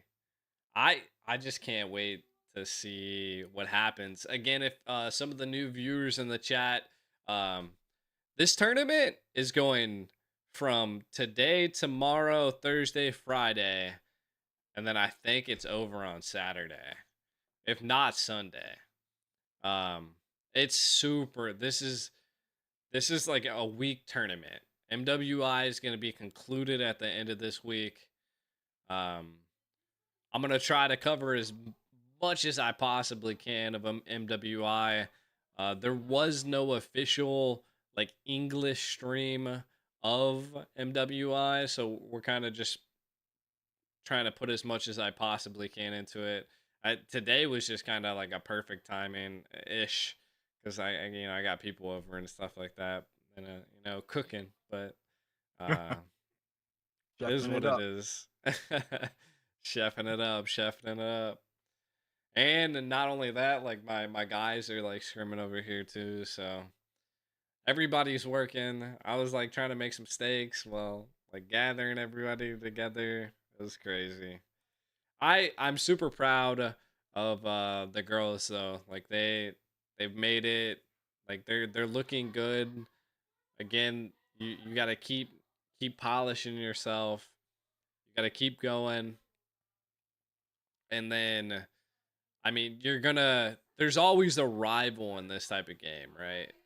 I personally don't know if there's a dark horse in any of these ladies out here, but if there is, they could be a rival.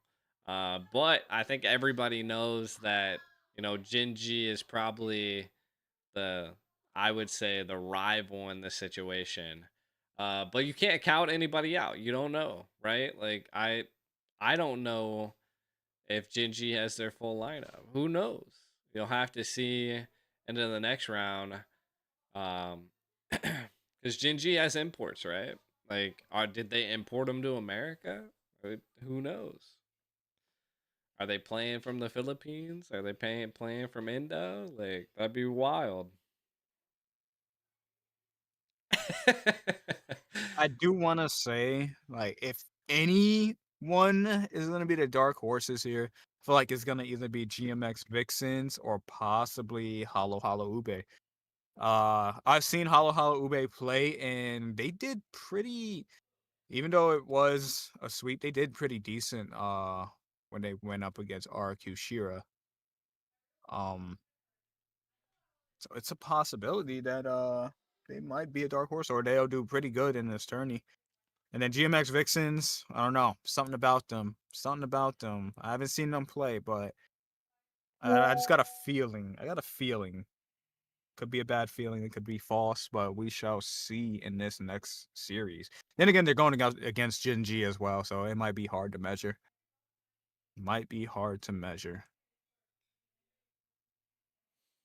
But if they do good against Jinji, then it definitely does put them up there. Yeah, I mean, we'll see. That's for sure. I think next match is hopefully coming up soon. They have a little bit of time they have to do, like, so the biggest thing that's going on right now is a lot of like checks and balances, making sure everything's fair behind the scenes, and stuff like that. Kind of some questions in the chat. So how come did NA did better with all their expansions than other regions? They can't give an NA official stream. I mean, like the biggest issue that I see is that like North American is like 10 times, maybe even 20 times the cost of anything overseas.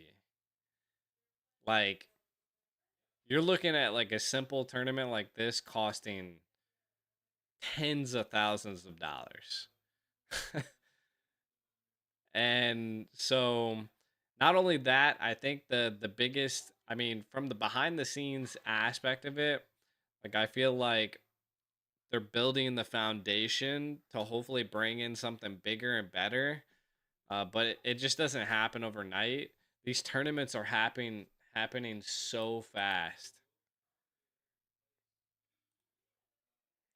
What the heck? And again, these are like I said, the first tournaments we've had since the whole ban situation and everything like that. So it's gonna take some time to get it rolling again. So, but like how it used to be, like how with NACT or like stuff like that, it's gonna take a bit of time. But you know, if you guys keep supporting, I mean, you know, the creators keep doing the best they can, I feel like we'll eventually get there. You know. I think we are back for the M series, if I'm not mistaken. I looked at the North American roadmap, and it definitely had the M series in it. Um, in August, we'll have the next AMR. So straight out of MSC, like literally straight out of MSC, we're jumping into another tournament. MWI wise, I think this is the only tournament for the year. Yeah. They all the girls that play in MWI can compete in AMR. Like they're not disallowed from compete. Like the whole women's team could compete in AMR. Like RRQ Shira could definitely come into AMR. Like that's not an issue. From what I could tell, I've never seen a ladies team do it, but and I don't know if they could be full girls. I don't know the restrictions and stuff on that, but I was told by Moonsan that they could compete in AMR. So maybe they'll take the step. Maybe they'll go for it at some point. I don't know. But right now, mean, it seems like guy and girls league.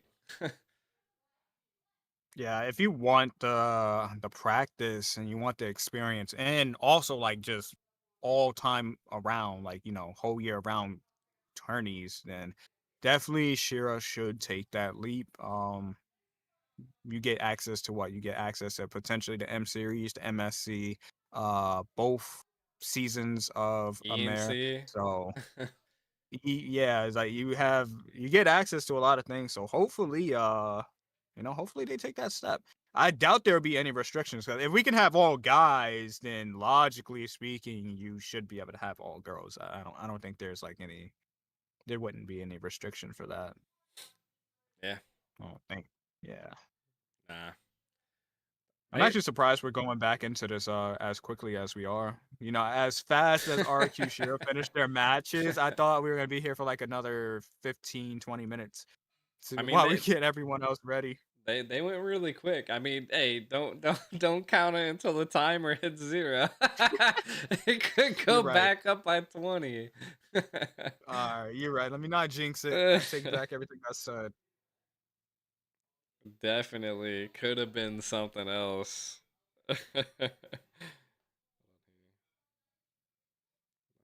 Nice. You hope NA could keep up with against TLPH. Ugh. I think if the teams dedicate themselves fully and constantly keep making it to internationals, they could do it. But as of right now, there's a lot of work that needs to be done, especially again after everything that happened. A lot of players probably didn't play for a good amount of time, good couple of months. So definitely a lot of them still getting the rust off. I know as far as the guys team, Shark is still getting the rust off. Still good, without a doubt. Like he's extremely strong, but like as far as like internationals, is gonna take some time for like all the players to get back up there. But we'll see. You think Shark's rusty? I don't compared to what I've seen him do back in the day. Yes. Back in the day, this man was a minute. He's still a menace, without a doubt. But you know, watching him now, I'm like, he's not as good as he used to be. He's still there though. No, he's still one of the best. Savage. Without a doubt. The cupcake attacks. I'm not attacking though, because I'm be honest with y'all. The only reason I say that is because Shark is actually my favorite player. I'm a Roam player myself, Roam/EXP. So like I'm always watching Shark. Like I'm always watching like his play style. And again, just as a Roam, he's just like so good in the amount of his hero pool is deep too.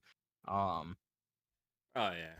if I mean, were to that's say just like Shark. a MWI equivalent, Erica is up there. MWI equivalent. We kind of just dragged Shark into AMR, to be honest. Like that's what I heard. That's what I heard. Like And, he wasn't playing for a good amount of time. Everybody in the men's league is there. I would say essentially like MLBB is like a hobby, but also they take off time to be able to like do their hobby, right? Like clearly if when I take off time for this as well, right?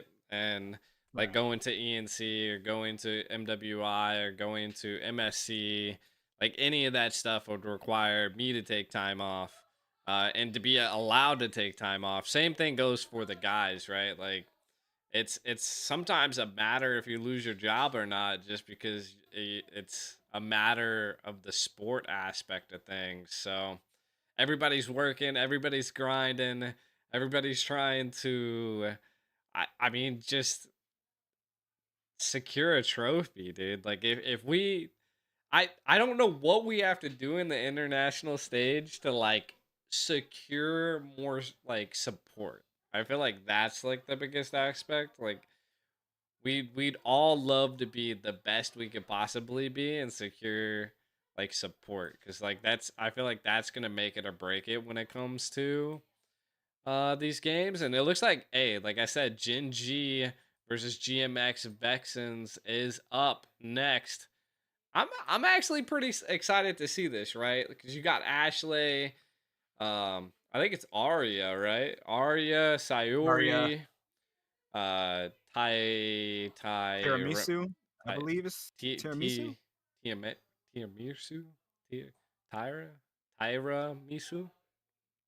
Tiramisu, Tiramisu.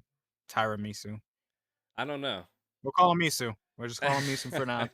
So someone gets us the. Someone in chat give me the word by word. You know, like don't give me like give me the breakout. Give me the American breakout here. And we got Panda, of course.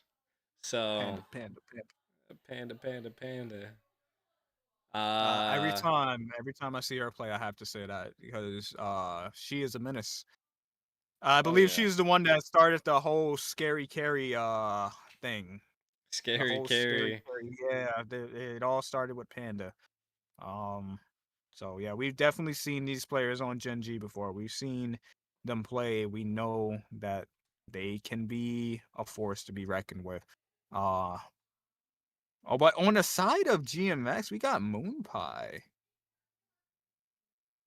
I don't know if that's the same Moon Pie. It has to be, right? I mean, it definitely looks like it. I would say that's Moon Pie. Wait, actually, if I remember, isn't Kookman on GMX? Is Cookie or is that Kookman? No way. If I remember, I believe I seen a post and I did see Kookman was a member of a team. All right, now I gotta confirm this. Now I gotta look. I gotta check. There's no way. I mean, I'm pretty sure I've seen Moon Pie and Kookman play before, so definitely a possibility. It's Moon and Cook. It's both of them. It is them. It's them. I think That's it is great. them. What like secret spies are these? Like, what, they just come out of nowhere? What the heck? That's crazy. No, we're just like overlays of like the Spanish casters, chat. But y'all don't know that. He didn't just tell you that. It's all an illusion.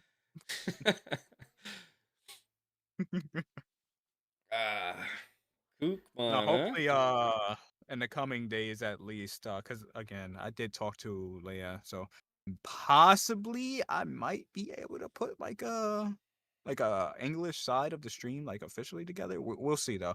We will see. You know, and then it'll actually be me and Aiko up here if when he's As long available. as you stream, like, I don't know. we'll have to figure it out. Your Discord like gets choppy. That was only one time. I It was don't one know, time. man. What happened was all it takes is one time. the freaking somebody used something at night, turned on too many things, and they caused a fuse to like blow out for like a second, so they had to turn it back on. So that's why my stream had went dark, and I was like, oh no. I was like, all you right. have no idea how Spirit mad just I was spirited when away that on my happened. ass. I was like, all When right. that happened, oh man, I was so mad, man. I was so mad because like I'm just sitting here enjoying the match, and then everything just goes black in my room. I'm like, oh no.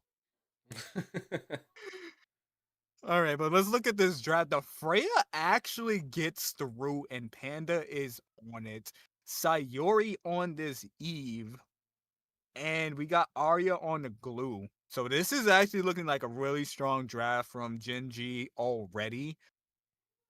On the side of GMX Vixens, we have the Phovius and the Valentina. So you got that real world manipulation, and oh my days, how do we? Isha.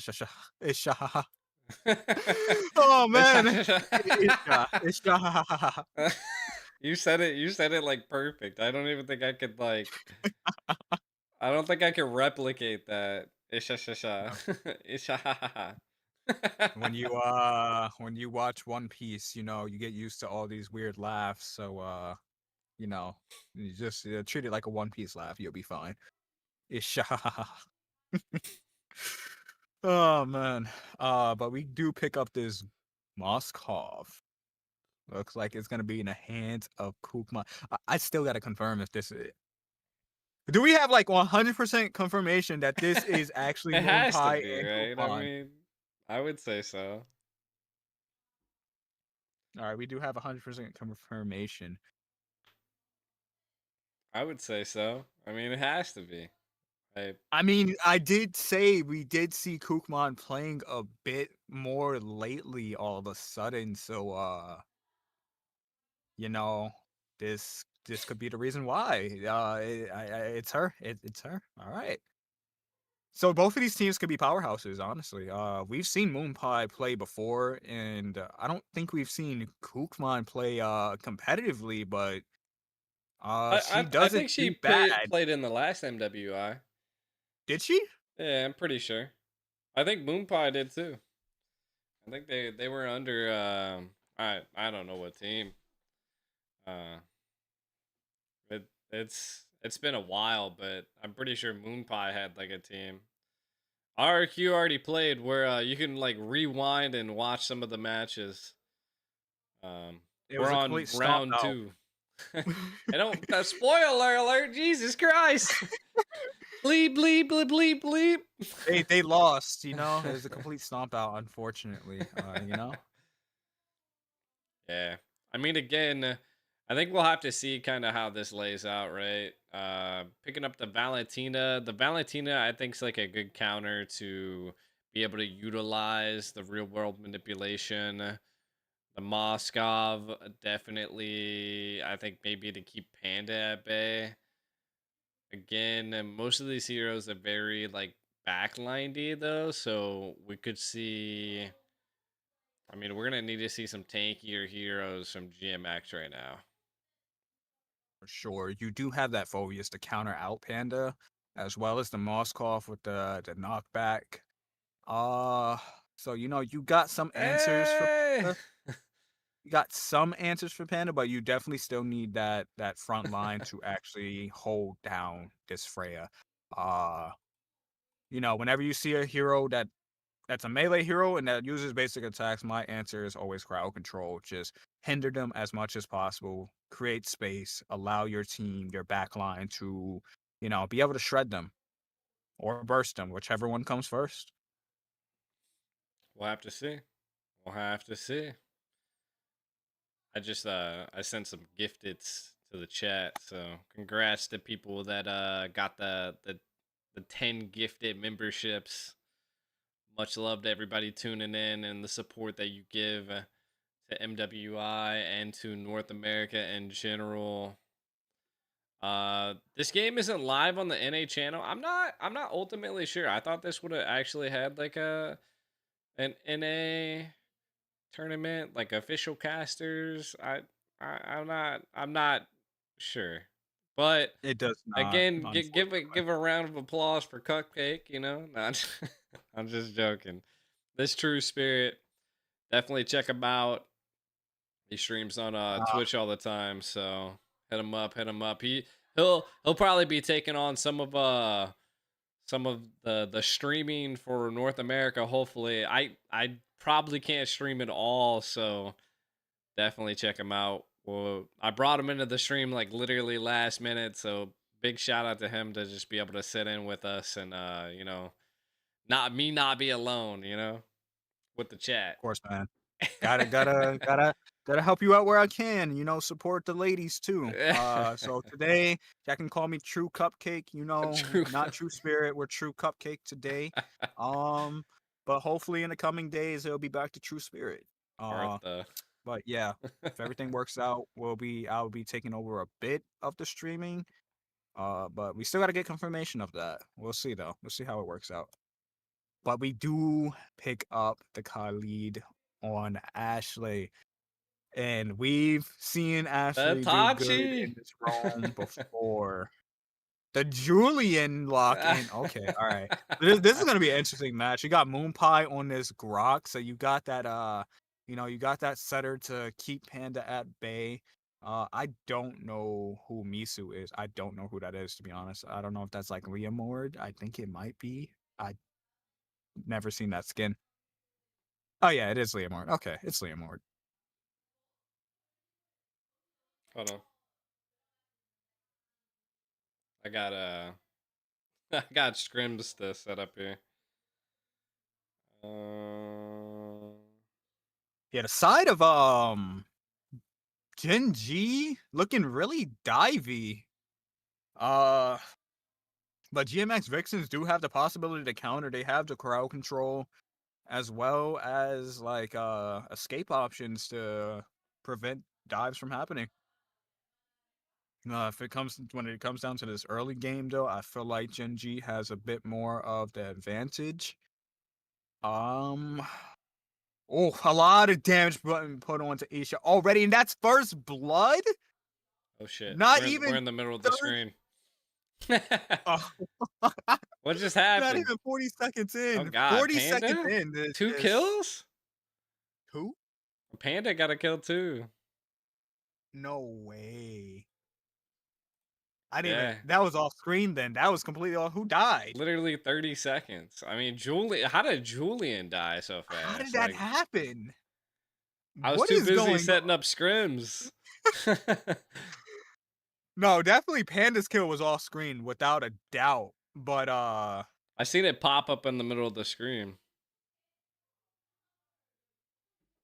Wow. Ashley just putting a lot of pressure onto that blue buff, and it's already gone.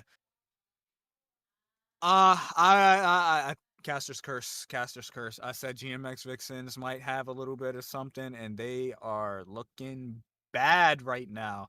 Not their playstyle, but just the situation is just bad.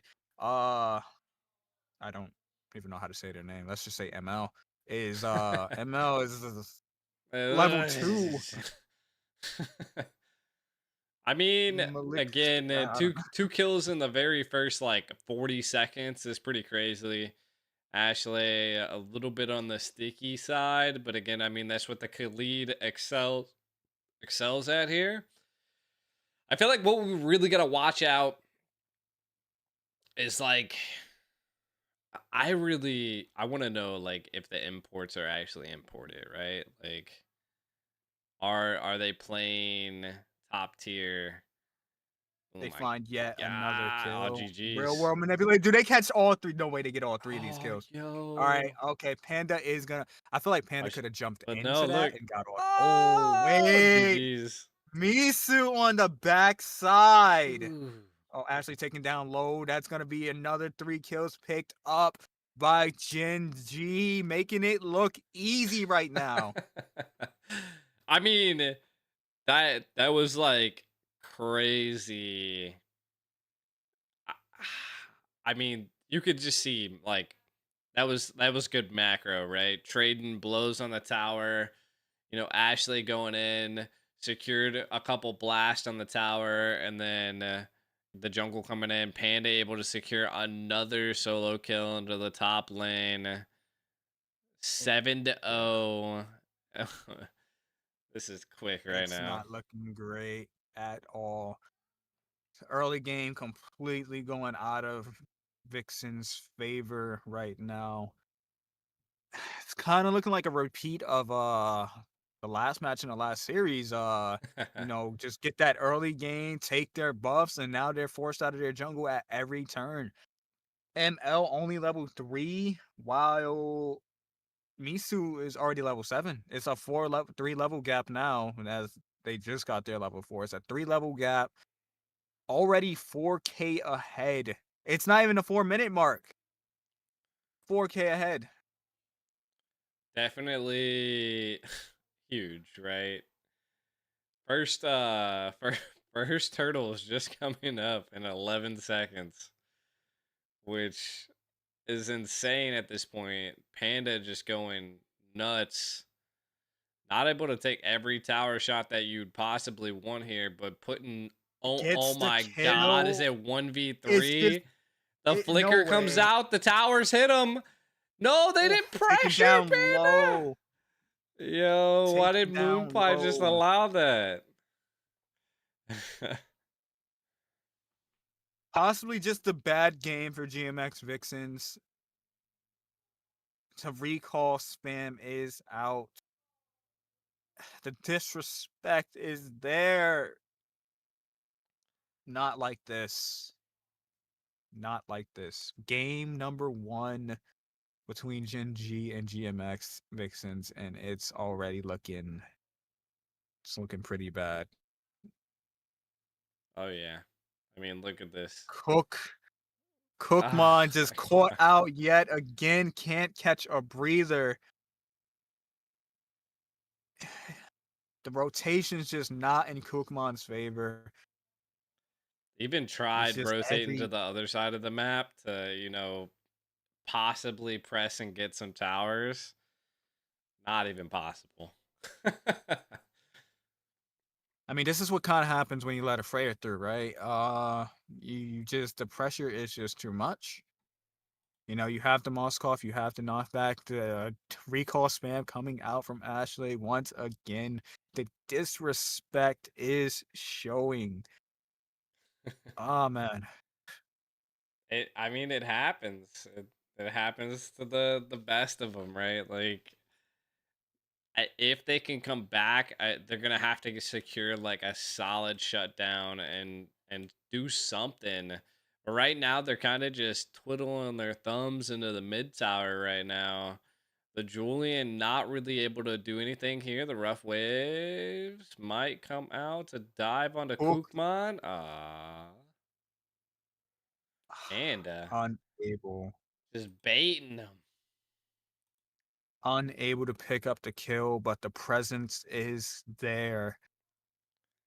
GMX Vixens can't find any answers for Gen G Esports right now. Just completely dominating the map. We're now almost 7 minutes in. The third turtle is up. And, third turtle's coming up. And it's already almost a 10K lead. If they can possibly keep that mid turret, could have a little bit of a lead. Panda diving past the spear. Not a good sign. If they might have been able to shut down Panda, that would have been a good go, but they just really don't have anything at this point. 11K gold lead almost growing at the 7-minute mark, 10-0 right now. I don't know if there's anything they can do. Yeah, First Lord up in about 95 seconds. They're looking to possibly pop some holy shields here, but they're going to go for this tier 2. And it's actually it's scary because that defense is up on that tier 2 and they're still shredding it down. They don't even care. They don't care. The defense can be there. They're just gonna still shred it down. 100%. And I again, the passives on the tower, the tier 3 towers, mid is procced. They're just bottom side as well. Yeah, Leo, they're all matching, pushing the lanes simultaneously. So Ashley just TPing it up. I heard that they were gonna put a cooldown on the TPs. Did you hear I about heard that? too. Yeah, I seen that too, and I feel like after all these years, you really want to do that. I feel like that's just I don't know. You kind of taking a part of the culture away. It might be toxic culture, but it's still culture. That is true. 456, bro. If I turn on the sound, you're just gonna hear a bunch of Spanish people. Tienen, ¿no? La iniciación que tienen, porque están los picks, o sea, está Grok. You know, Cupcake isn't that loud, but the other guy is pretty up there. But you know, at this point, I feel like pretty much Gen G got this match. The only way they mess this up is if they mess up. I don't think they're gonna mess up that badly to throw a 12K goal lead. We've seen it happen. But you know, I feel like a lot of players have gotten more disciplined lately in the sense of you don't really see mess ups like that happen too much anymore. But what you're really hoping for is that maybe this is just a bad start for the GMX Vixens. It's day 1, it's game 1. So maybe just a bad start, bad game 1, you know, first match jitters, first match nerves. That could be something that we're looking at here. And hopefully that's what it is because, you know, we've seen these players before. We've seen some of these players before. And, you know, we want to see them do better. Or it could just mean that Gen G is a monster in their own right. It could be either or. It could be either or. I mean, right now, lanes are synced. Gen G barreling down GMX's towers with a massive 13,000 gold lead. You already seeing the Phobius diving way too deep, maybe to keep his I mean, allowed them to secure the Lord. Real world manipulation comes out, able to secure a second kill here. A little bit of a Grok ult coming out, but not going to be able to do too much. Definitely going to be pick next up their on first there. kill onto Panda. Do they? But they did get that kill onto Panda. The shutdown is there, but at this point, it's too late as the base is cracked and it's just over. It's just over. That's game number 1 going over to Gen G Esports. And I have to say, in complete dominating fashion. I mean, there was just really not much they could do. Panda had like 2 or 3 solo kills in her lane within a quick amount of time. A really quick amount of time. They just were they executed. They blew through. The Julian really didn't have too much of a place in this comp. I don't even know what to say. Maybe just a comfort pick, perhaps. You know, it could have probably did decent, but again, just those first 2 kills in that early game, 40 seconds in, and 2 kills on the board. Panda picking up a kill onto ML, and just another kill happening onto Isha is just it's just too much, you know. And then it led into taking that blue buff, a level 2 level gap already, turning into a 3 level gap between the jungles, and you're just already put on a back pedal. There's not much you can really do. So that's what I'm saying. Maybe it's just a bad start for GMX Vixens. Maybe we'll see something different in this game too. But as far as like things that they can change immediately, rotating together, just having that mid trio constantly be together so pickoffs like that doesn't happen. As well as just, having your roamer be a bit more aggressive or more of that front line and just positioning overall, because Isha kind of just got like popped like a bubble and that like instantly popped like a bubble. So we shall see, we shall see going into this game too. I mean, GMX just they're looking a little rough on the edges. You just can't allow the solo kills like that. Yo, much love. Appreciate the gift. I don't even know what that is. Elijah sent a power potion. What is a Okay, I'm not gonna lie. I'm new to this. What's a power potion, dude? I've never even seen a GIF like that. I've live streamed, but I've never seen that. All the power.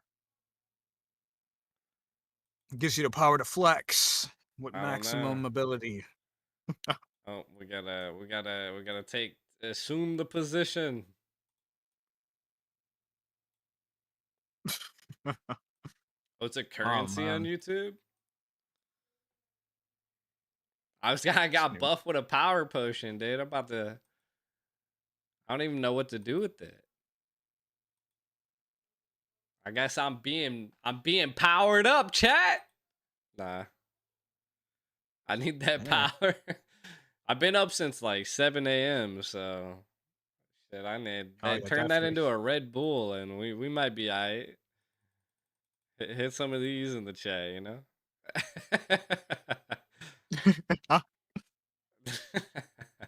Man, gotta get them wings real quick.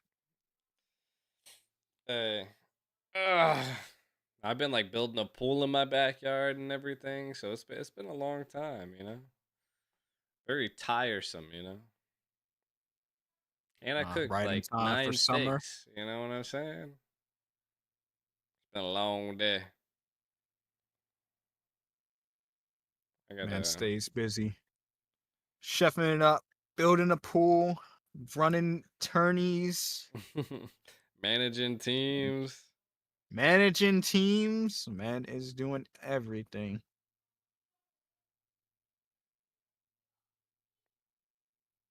Selena's not a meta pick. Yeah, no, Selena's definitely not a meta pick. We've seen it work, but it's ultimately just not that great. I mean, we tried to play it. Like Selena, I feel like Selena gives and takes, right? Like a very like specific comp could definitely utilize a Selena in a really good way, just because you're able to like, depending on how you utilize it on like Lord dances, how you utilize it on Vision. Like there could be insane comps that can pick off the marksman in the back line, but you'll have to see. We will if a Selena ever gets picked up. I mean, like I said, we've definitely seen it get picked in these tourneys as of recent before, so we can definitely see it again. It is a rare pick. Sometimes I do say it works, but most times it is rough. It is rough because you're basically trading off AOE pretty much, but you do get that very long stun. Yeah. I mean, you got to be pretty skillful as a Selena user in order to utilize it. So, I mean, we'll have to see if they can bring it to the playing field or not. But I personally think, I don't think it'd be pulled out by a girls team.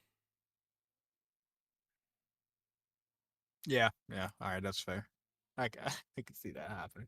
All right, that is fair.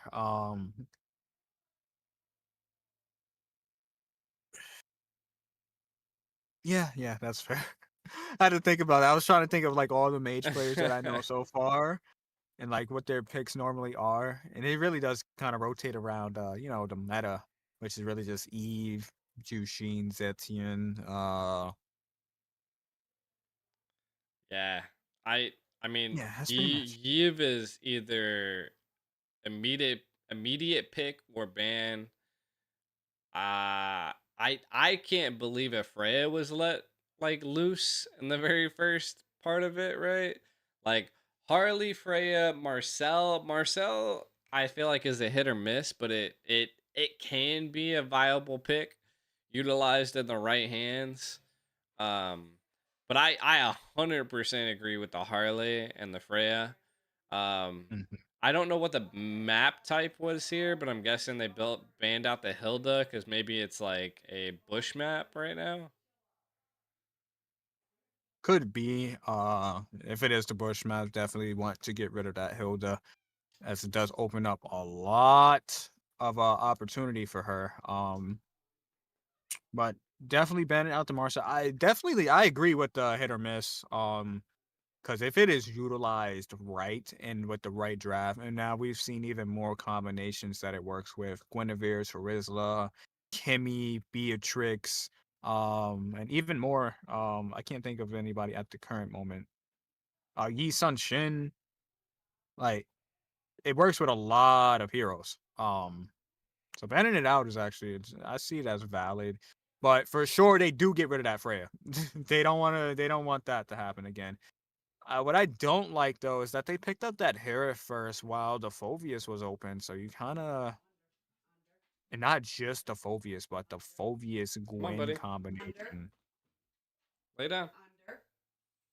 My dog, see.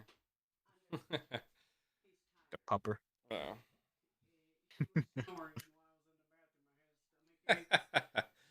So I can tell that he's exhausted. Just make him stay there. All right. The Zetian being picked up. I mean, the Harith is a good pick, right? Khalid is sure. picked up. I have no idea what that is. I don't know where that came from. I just kind of feel like if you wanted the Harith, you should probably have picked it a little later, or you know, maybe second picked. Yeah, because you know, you just opened up the way for that Phoveus, which we've seen it in the early game. Harith kind of struggles against the Phoveus, but once it gets to that mid to late game, they kind of go head to head pretty much. Like, even though you know you're constantly giving Phoveus the proc, and Harith is constantly dashing around and has the durability at that point / regen to kind of just keep sliding around like that. But the real threat here is the Phoveus into the Guinevere combination. You know, you Dark Wave into the Violet Requiem, and you do have to Purify, but you can only do that so many times. And Dark Wave is not a long cooldown, and Violet Requiem is also not a long cooldown. To make matters worse, they pick up this Valentina, so you also have the Fury of the Phoenix on the side of Gen G. It's looking kind of deadly. Definitely. I mean, you pick up the Valentina just because of the control. Not only like you were saying earlier, the Guinevere also insane control. Phoveus is just going to be an absolute annoyance and a great counter to the Harith. Not only that, the Khalid as well. I mean, personally, I think right now Gen G has a solid comp, but I mean, so does GMX. Hey, now. You know, for sure they do have a silent comp. If I was GMX here, I'm banning out the Grok. The Grok needs to go. You do not want the Grok in Ashley's hand. We've seen it in Ashley's hands before. She might be holding those tech charges sometime, but when she let them things fly, we see multiple heroes get set. So you don't want you don't want the Grok in Ashley's hand. She will definitely pick it up. Especially considering the composition. It just opens up even more avenues as well as good amount of damage. It's not banned out when she goes with Cho. Okay, that's interesting. I don't know how I feel about this. I think they're just having fun at this point. Yeah, I feel like I've been betrayed. I feel I've been betrayed. I mean, it seems like Arya and Tira Mushi. However you say Tayara Misu. Tayara Misu? I'm just going with tiramisu, or just misu at this point. I can only imagine that they're in America. They flew them out. I can only imagine. Had to, right? But we do pick up the Suyo and Lapu. So you do have set for two. The carry is picked up on for Panda. Scary Carry has entered. Scary. Has entered.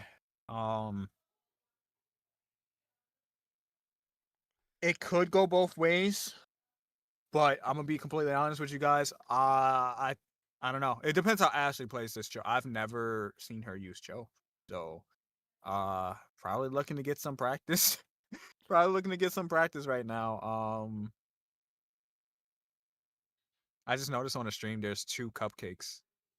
Did you notice that? Was there 2? I didn't even see it. There's 2 cupcakes there on the bro. left and the right. We were both cupcake. Yeah. No. Like Cupcake's camera was on both places. Oh like, shit. Okay. Not even the other guy was there. Yeah, I seen him like disappear on when I was watching their side. Like I just looked over for a second and seen him going.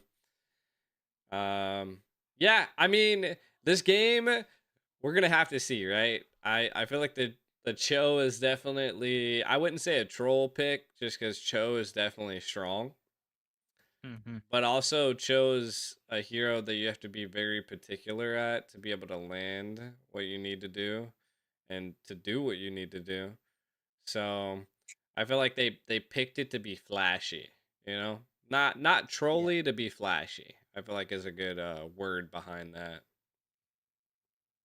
You know, maybe even get in a bit of practice. You know, you're probably feeling confident after that first match. So, you know, you're probably trying to get a bit of practice in, you know. Even if you lose, you still got another game to do. And even if somehow you lose that, you just go down to lower bracket. So, yeah, potential time to get some practice in. Not Violet Ooh. Requiem. Spectral Migration does land, but Moonpie does get out of there with the flicker. ML was actually kind of doing a little bit of damage here. Kookman low. Ooh, gets out of there barely.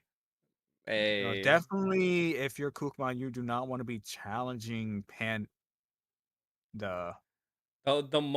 As every time like I'm in that type of situation, I'm like, damn, I wish I had a flame shot. I know it's like troll and it would never happen in like a normal tournament, but that's what I did. Oh, that's what I think. Violet Requiem on to Moonpie. That's gonna be a kill. First blood going over to Genji. Yeah. Violet Requiem is definitely a force to be reckoned with. First turtle is up. I think it's pretty cool they got a turtle cam. I've never thought about throwing a turtle cam in like that. I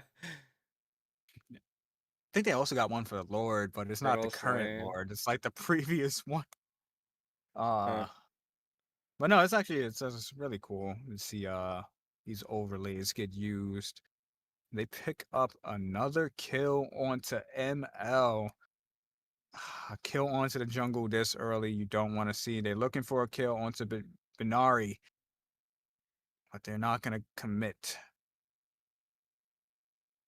just yet. I do feel like Kookman should be winning this trade against Panda, but perhaps Panda's experience has given her the upper hand in this 1v1. As we know, Harif is usually dominant in lane in early game, but he did get that nerf recently, so that could possibly be factoring into it as well. Yeah.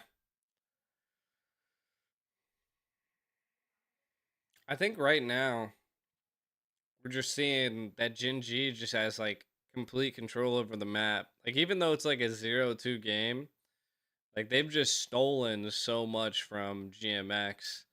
Like this is what's kind of giving them the gold lead, being able to secure that. I think Ashley tried to get a little bit of a flashy play right there.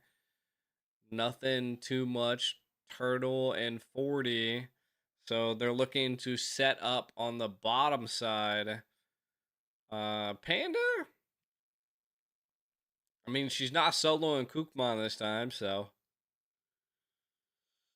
You definitely see there is a bit of a gap there. Not only in level, but most likely gold as well. Oh, they get the way of the dragon. It does land, and they do find the kill. Mind you, that was a 2v4? And they still get the pick? Violet Requiem is not going to be used up. Wait, I don't know. No, it was used. I guess it just didn't connect. It's interesting. Yeah, because Petra or Purify wasn't popped neither. So again, I think that kind of attributes to maybe a little bit of the lag, right? Like maybe there is a little bit of a lag difference. Yeah, possibly just was mistimed. Ashley is gonna connect the way of the dragon onto Kookmon in trouble, using that Zaman force to attempt to get away, but is gonna be caught. Meanwhile, Tiramisu is caught onto the backside, but man, it's not gonna make it out. Able so they to do shut get him punished down. for it. Yeah. Sayori on the run. Huge. I mean, could be that could be the start to the potential comeback. What up, Arch Wizard, bro? Yeah. I don't know. I mean, that's one step into the right direction. They're gonna have to do like 18 more of those to to get out of there, right? They're able to stay a little bit of alive. I feel like the mage right now is the biggest option that they have. Moonpie doing pretty good on the Khalid, but again, you gotta control the map, and just allowing them to have pressure and presence is rough, right? Moonpie could be a little bit more aggressive, could control a little bit more, could poke a little bit more. Like, why? Like, as a tank, why would you not be hitting the Cho right now? You know, like, give him a couple smacks. Yeah, as a Khalid, you do want to have that early game aggression, but at the point you try to attack, it's already too late. You got 3 people there, so definitely not fully utilizing this Khalid in a way that it should be. And that's possibly maybe the confidence just isn't there after that first match. But we shall see. Ashley possibly looking for a way the dragon is gonna connect. Does not manage to pick up the kill. Possibly stunned out of the way of the dragon. A lower kill game this time, right? Like GMX being a little bit more safe, controlling the presence, but again, I feel like the biggest downfall for GMX is like the control over the map just is not there. Like, you gotta have that control in order to be able to do something. Yeah, you have to be able to contest. A lot of players kind of get stuck into the mentality of play safe. But in reality, if you play too safe, you kind of just give everything up. You give up that map control. You give up your jungle. You give up your turrets, and it leads into a deeper and deeper hole. So you have to eventually, as a team, come together and try to find a play to make. You're not too well. Now it's a 5K lead. Way the dragon is gonna land, and they do get the kill onto ML. Ashley making it look flashy. She, in fact, does know how to use this Cho. Whoa! We've just seen it happen. But the punishment is there. Yo, I mean, onto Tiramisu. Lapu, a little flashy there. Dived out, then flickered back in, and then slammed the sword right on Tiramisu. I mean, 2 kills. Both on the jungle. So they're kind of making mistakes. They are here and there as they're being a bit too aggressive. They do get the turret, so the gold lead doesn't drop too much. But GMX Vixens possibly seeing that their enemy can bleed as they are attempting to fight back now. Like I said, you have to start making plays as a team. You cannot let them force you into base, because once you're in base and you got your access to the jungle cut off, access to your minions cut off, then you get choked out slowly. But as they're trying to make It's these hard. steps forward, Oh my Coop is gonna get taken down God. yet again.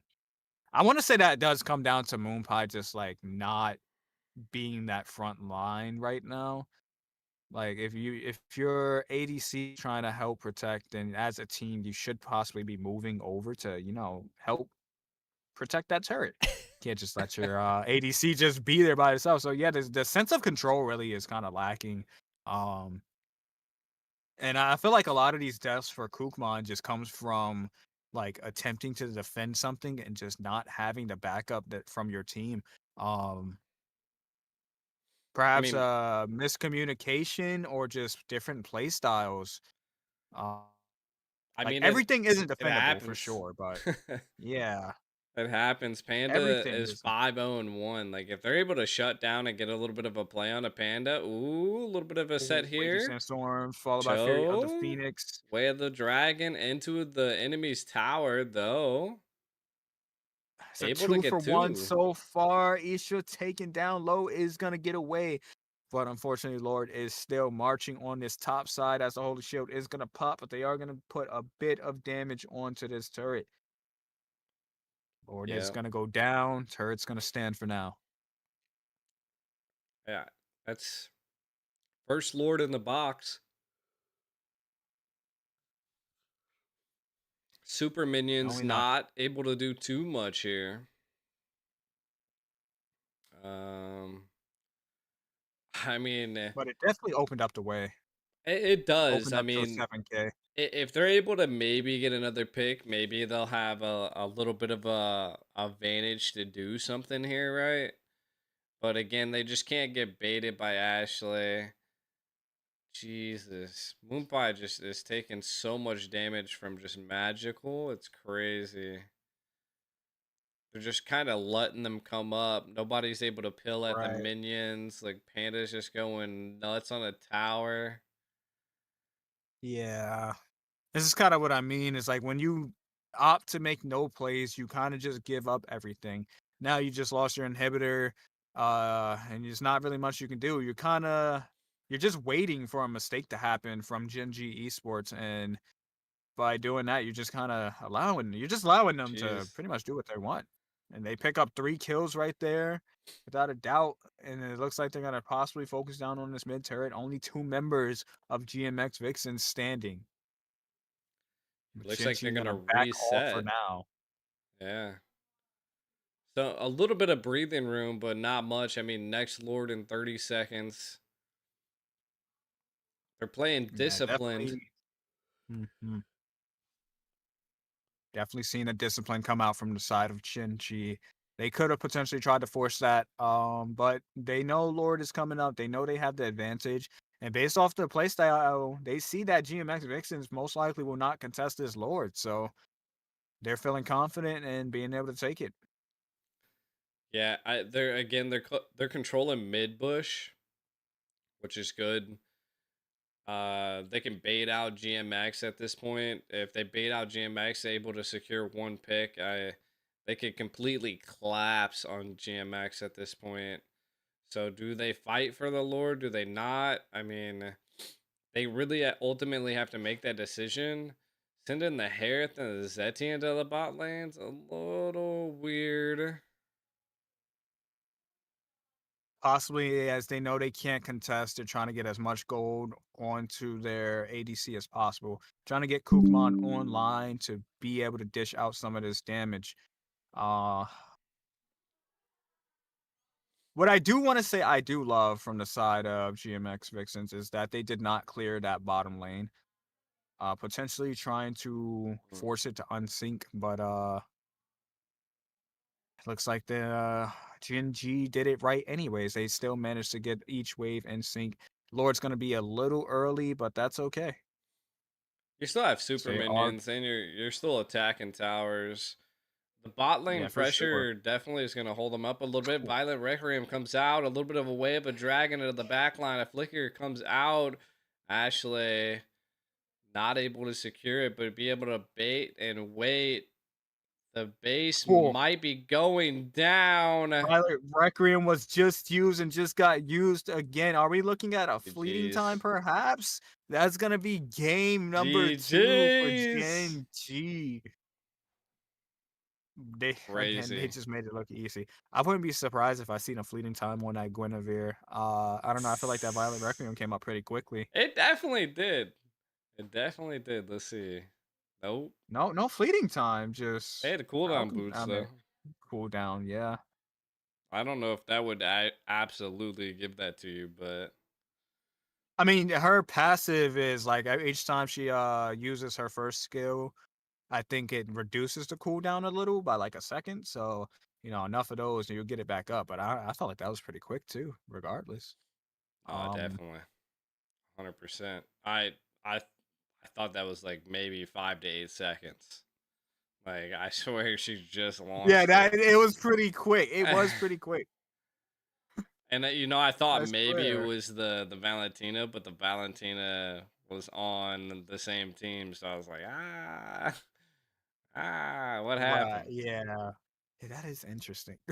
I gotta want to go back and look, like time it out, but that's all right. It's all good. But no, dominating game from Gen G Esports. Like I said, based off of the draft, they kind of had the advantage there. Vixen's putting up a decent fight this time, but ultimately unable to make anything happen. This is why we call Panda Scary Carry. 10-0-4 MVP, 12K in gold. More than the rest of the team. Yeah, you just don't let her get the carry. Especially if you're gonna go like any tank. Like, ultimately, the moment that she was like 5-0, it was over. She was just chunking. Every battle she was obliterating, and she picked up the rose gold at the end. Just for extra measures. Extra measure. Well, true. I think that's it for me, man. I don't know if I'm gonna be able to make it all night. Oh no, for sure. That's that's more than enough. It's more than enough. We got to see the strongest play, and it's looking pretty good right now. Yeah. So you know, it's been wild. It's been wild. It's been good for sure. I'll see what possibly I can do tomorrow if I can make it. And we can see. Yeah. But yeah, and if you can, just hit me up, and if I'm available, I always join. But no, so everybody that's that's tuning it. into the stream, round 2 is tomorrow. It starts at 7 Central every single day. I don't know if we know who we play just yet, because I think it requires all of these to be done. As you can see, there's a couple games coming up after this one. Well, we have Black Sentence versus U2 Stars, Final Sentence versus Halo Halo Ube. You guys definitely can go check out they have a Spanish stream. Maybe I broke my PC apparently. Look at Mordon's face. What happened here, dude? I mean, that's not the worst freeze frame ever. I've seen some pretty bad ones, and was that me or him? I don't know. I think that was him for sure. You could definitely go check him out on Mordom GMX if you want to. Again, we'll see what's happening tomorrow. Tomorrow, again, like I said, everything. First match is going to start at 7. Second match would be at 8:30 Central Time. So, not too many matches tomorrow. I don't know. It's upper bracket tomorrow, not lower bracket. What is June 4th? Is June 4th Friday? Thursday. Thursday will be lower bracket. June 5th will be Also lower bracket. And then upper bracket semifinals isn't until June 6th. At 7 p.m. Saturday. And then the final day is on June 7th, which we will have lower bracket. Whoever made it into the lower bracket to then go to the grand finals against whoever won the semifinals. So we'll see. We'll see. A full week Again, of I appreciate MWI. everybody tuning in. Much love to everybody. Appreciate True Spirit, man. Thanks for stopping out here. It's been a great stream. But yeah, it's kind of getting late and it's a weekday for me. Yeah, no, for sure. It's already 11 o'clock. I didn't even That's realize what I'm the time saying. late.